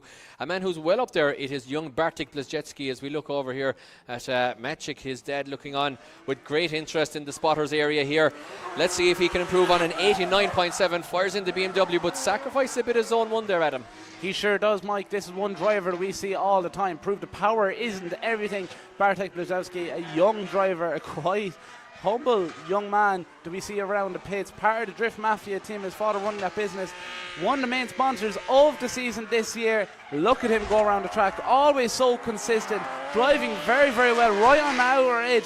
Is this where his car is going to shine through? That one mistake in zone 1 is going to cost him a little bit, but is he going to make his way higher up in the brackets for battles? Yeah, exactly. Speaking of sponsors, guys, Look at Day Competitions and Red Bull, of course, bringing you IDS 2026, as well as all of our other fantastic sponsors, which we will have plenty of time to run through later on as people inevitably crash in the top 32. And we have a score dropping in for Bartek, and it is an 84.7, not an improvement, but he's sitting pretty with an 89.7, joint third position from his first run. Absolutely outstanding. Now, speaking of high scores, this is Manic with a high score in his JZX. Look at this. It's Jack Kelly, a road car, so this car is. He has a big group of friends with him called Team Fool. They go to track days and they give a full welly. But now he's taken to competition, just missing zone 4 there before he goes into zone 5. Maybe just about getting it on the outer edge. One of the higher power cars here. Maybe turn down just to deal with the track conditions. I'm unsure. Small bit shallow on the line. Drivers have told me he's one to watch this weekend. They've told me themselves that he has the pace. Is he showing that? Will our judges see that? Will they give him a high score for that run? Yeah, the JK Import. Unfortunately, it doesn't look like it works out for him, Mike. It is a 67 on the board for his second qualifying run. Yeah, so 67 for Jack Kelly, not an improvement. As we look to the line, it is Colin O'Sullivan, a championship hopeful from County Kerry, in 34th position. Watch this one, guys. This is all the pressure in the world on the young shoulders of the young Kerry man here. He has to improve. He is currently not qualifying. So let's see what Colin O'Sullivan can do. Pro2 outright, so no other championship for the young Kerry man on the line here. It has to be this one. Let's see, does he improve? Oh, and it shuts it down. Heartbreak for Sully, who doesn't qualify, unfortunately. So that is 34th position for Colin O'Sullivan. Tough, always tough in Pro 2, Adam. Always tough, Mike. These drivers give it everything. I know for a fact Colin O'Sullivan and his family, specifically his father, are always spending lots of time making sure the small details in his car are 100%. And for something like this to happen on his second qualifying run is absolutely devastating. After a long wait since round 1, but I'm sure we'll see Colin back for round 3 and giving it full send. Yeah, RB power, I believe. RB power for sure. Yeah, RB 25 power. So unfortunately, RB no power at the moment because, no forward drive as we hear the judges being children as usual. So Sully, we will need recovery for Sully, I imagine, because might be a bit of an ask for the marshals to push that car up the hill here, Adam, around the hairpins, etc. I'd say so. If that was the case, I really think our marshals to get the trophy of King of the Hill 2026. But as we can see, our recovery truck back down on track for its 3rd time today, if not 4th. While we have this opportunity, I may as well just remind you of the schedule for today. So a half 1, which we're going to already pass. So after qualifying here, we shall be taking a break, maybe up to about a half an hour, and then we're going straight in to top 32. Battle action is kicking off, followed by top 16 and our podium. We're aiming for around half 4, as well as followed by some Pro 1, the drivers of tomorrow, having some practice out on track. So that'll be worth staying around for. But if you're not here today and you're tuning in online, tomorrow you really don't want to miss out. We have a jam-packed day. The gates are open from 9 a.m. with Pro 1 practice from 9 to 11. So you can see what these drivers are doing to dial in their cars. And then we're going live on YouTube from 11 a.m. Qualifying kicking off from 11:15 to 1 p.m. Then we're just going on a small little break, giving myself and Mike a small bit of a rest, and then it's straight into battle action again with the pros. It's top 32. 2 p.m. is when we plan to kick that off, followed by some of our very special attractions. We got some track demos. We've got some rallycross buggies hitting down on the track to give it full send and show us what it's like to go on such pace. It's very entertaining up in Mondello, so I'm sure it'll be entertaining here, as well as we have very special guests, the one, the only James Dean, joining us tomorrow with his RX-7. So you'll see him pop out on track every now and then throughout tomorrow's events. And then we're going into our top 16 parade, top 16, top 8, more track demos, Mike, because, you know, once isn't enough. Top 4, more track demos then to keep everyone entertained. And then we're going into our final to see who is the King of the Hill 2026. It's sure to be an outstanding day, and I can't wait. Yeah, absolutely, and good to have all the demos and things happening as well, because, you know, as you do get into the final 4, etc., and drivers need to change tyres and refuel the cars, and you don't have battle action, it's fantastic to have some entertainment coming out on the track and to see something different as well. So a quick word from our sponsors, guys, as well as we recover. Sully there, we are brought to you this season by Lucky Day Competitions and Red Bull. I actually entered a Lucky Day competition for the Superbikes myself recently.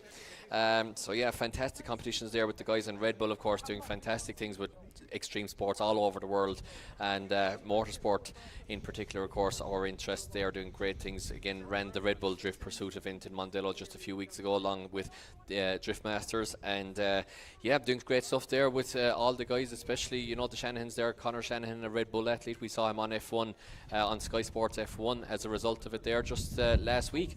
So giving wings to many drivers there, and many young hopefuls in motorsport. We are brought to you as well by Strom Wheels as well, of course, Kinda Tires, Drift Mafia and GMD Tire and Service Centre. Be sure to hit those guys up. And as well, we are brought to you by Yugon Factory. Get them a shout for your bodywork. Group D, that is us, I'm there. So you ring, you probably get me on the phone there. We do all types of everything, really, all kinds of car everything. Stuff. All kinds of car stuff. Yeah, we do basically performance parts. We work with about 40-50 brands, and yeah, we will make your car a much better thing, to be honest. Turn Distribution and Max Flow, Exemplar Airport Concierge Service, Exact Signs and Lexi Brake. So once again, guys, all great companies there. I know them all personally, to be honest, and give any one of those guys a shout if you feel like you need some parts for your car, tires, or whatever it may be.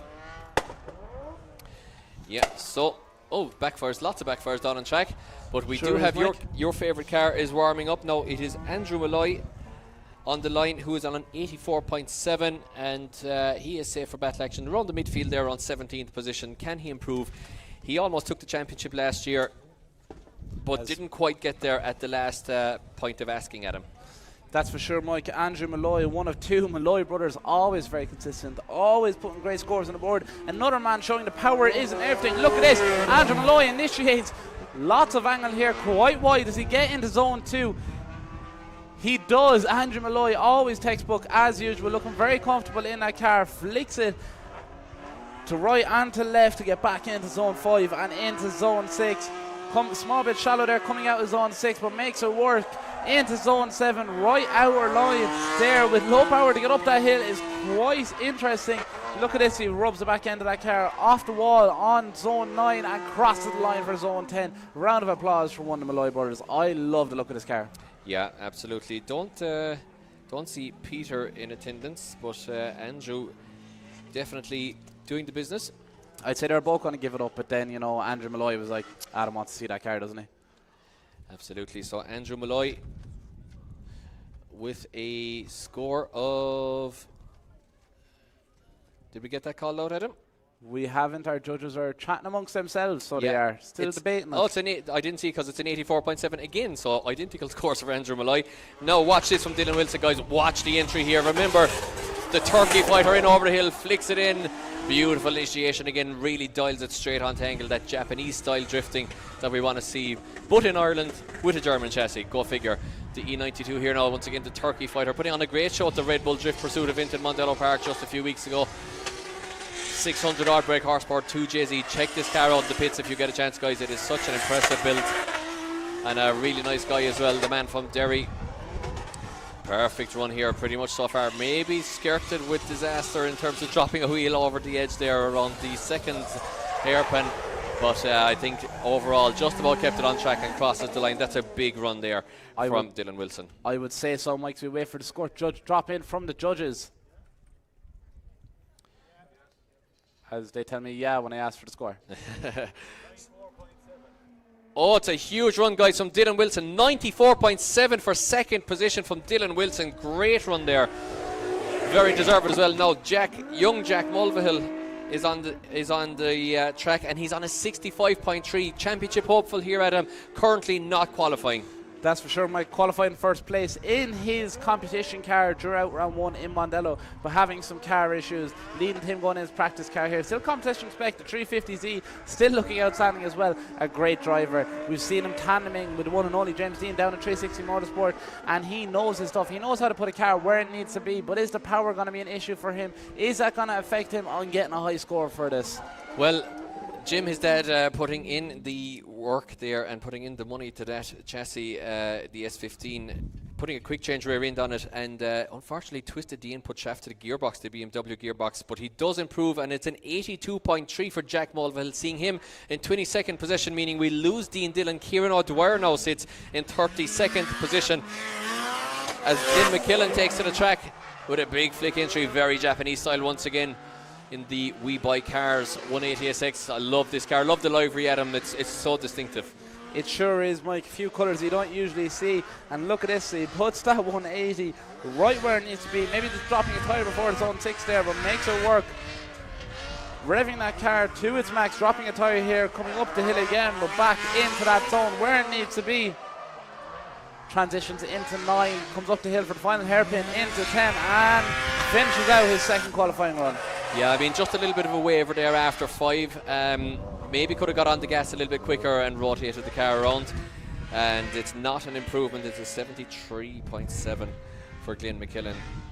So 73.7, not an improvement for Glenn as we move it along to our third place man, in the championship. It is Niall McInerney from Clare in the BMW.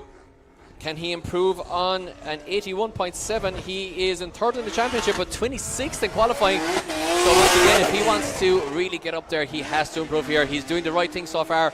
Nice flick entry, tiny bit of adjustment on the steering wheel, but nothing major whatsoever. Picks up 2, picks up 3, picks up 4, pretty good. Now drags the handbrake, maybe left for a tiny bit early there, and as a result is struggling here. Just a tiny bit on the inside. Choose 6 there. But you know what? He's back online here, Adam. He sure is, Mike, with a lot of aggression, so he is, as he comes into the final 2 zones. Zone 9, lots of angle coming around the final hairpin. Coming into zone 10 and crossing the line Will there be an improvement on his already score? Yeah, I think he's going to improve. So it's an 86.7 for Niall McInerney, dropping him way up there around the 10th position. We'll have to sort out a couple of tied scores, of course, at the end there. We will go back to the driver's second score to sort them. Now, David Ford sits in second in the Pro 2 Championship in the big Skyline. A beautiful Ford Auto, self-sponsored R32. Let's see what he can do. Once again, does the same again, misses zone 2. Really has to get that sorted for battles, because that's going to be really hard to chase for the battles, and David Ford will get marked on massively if he's the lead driver doing that in battles.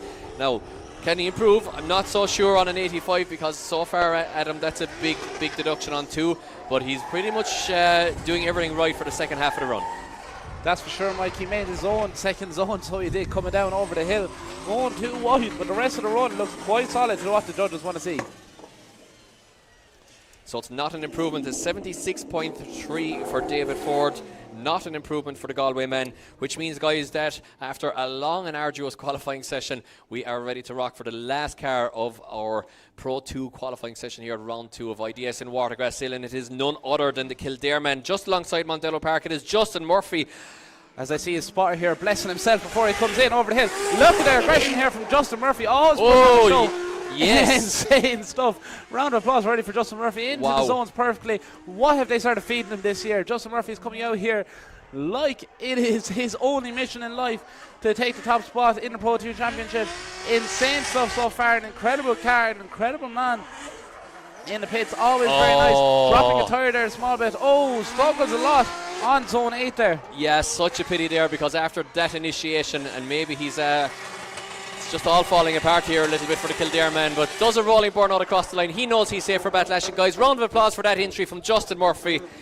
Great initiation there. Beautiful angle over the hill, picking up all the clips while he was at it, but it won't be an improvement. It'll be a 0 for Justin.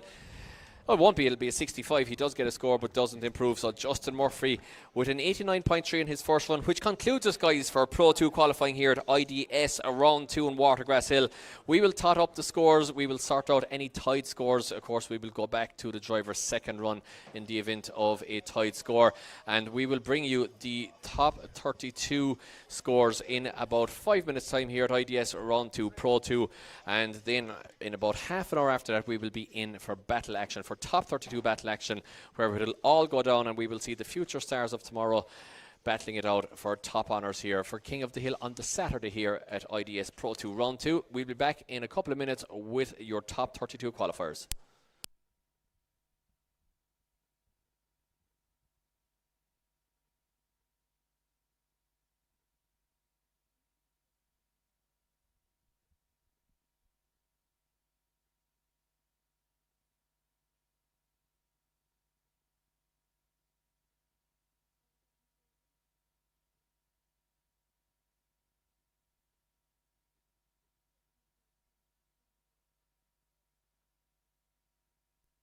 Okay, guys, so we are actually just going to call the top 32 here now. Just bear in mind there are a number of tied scores in here. We'll sort them out for the battle bracket.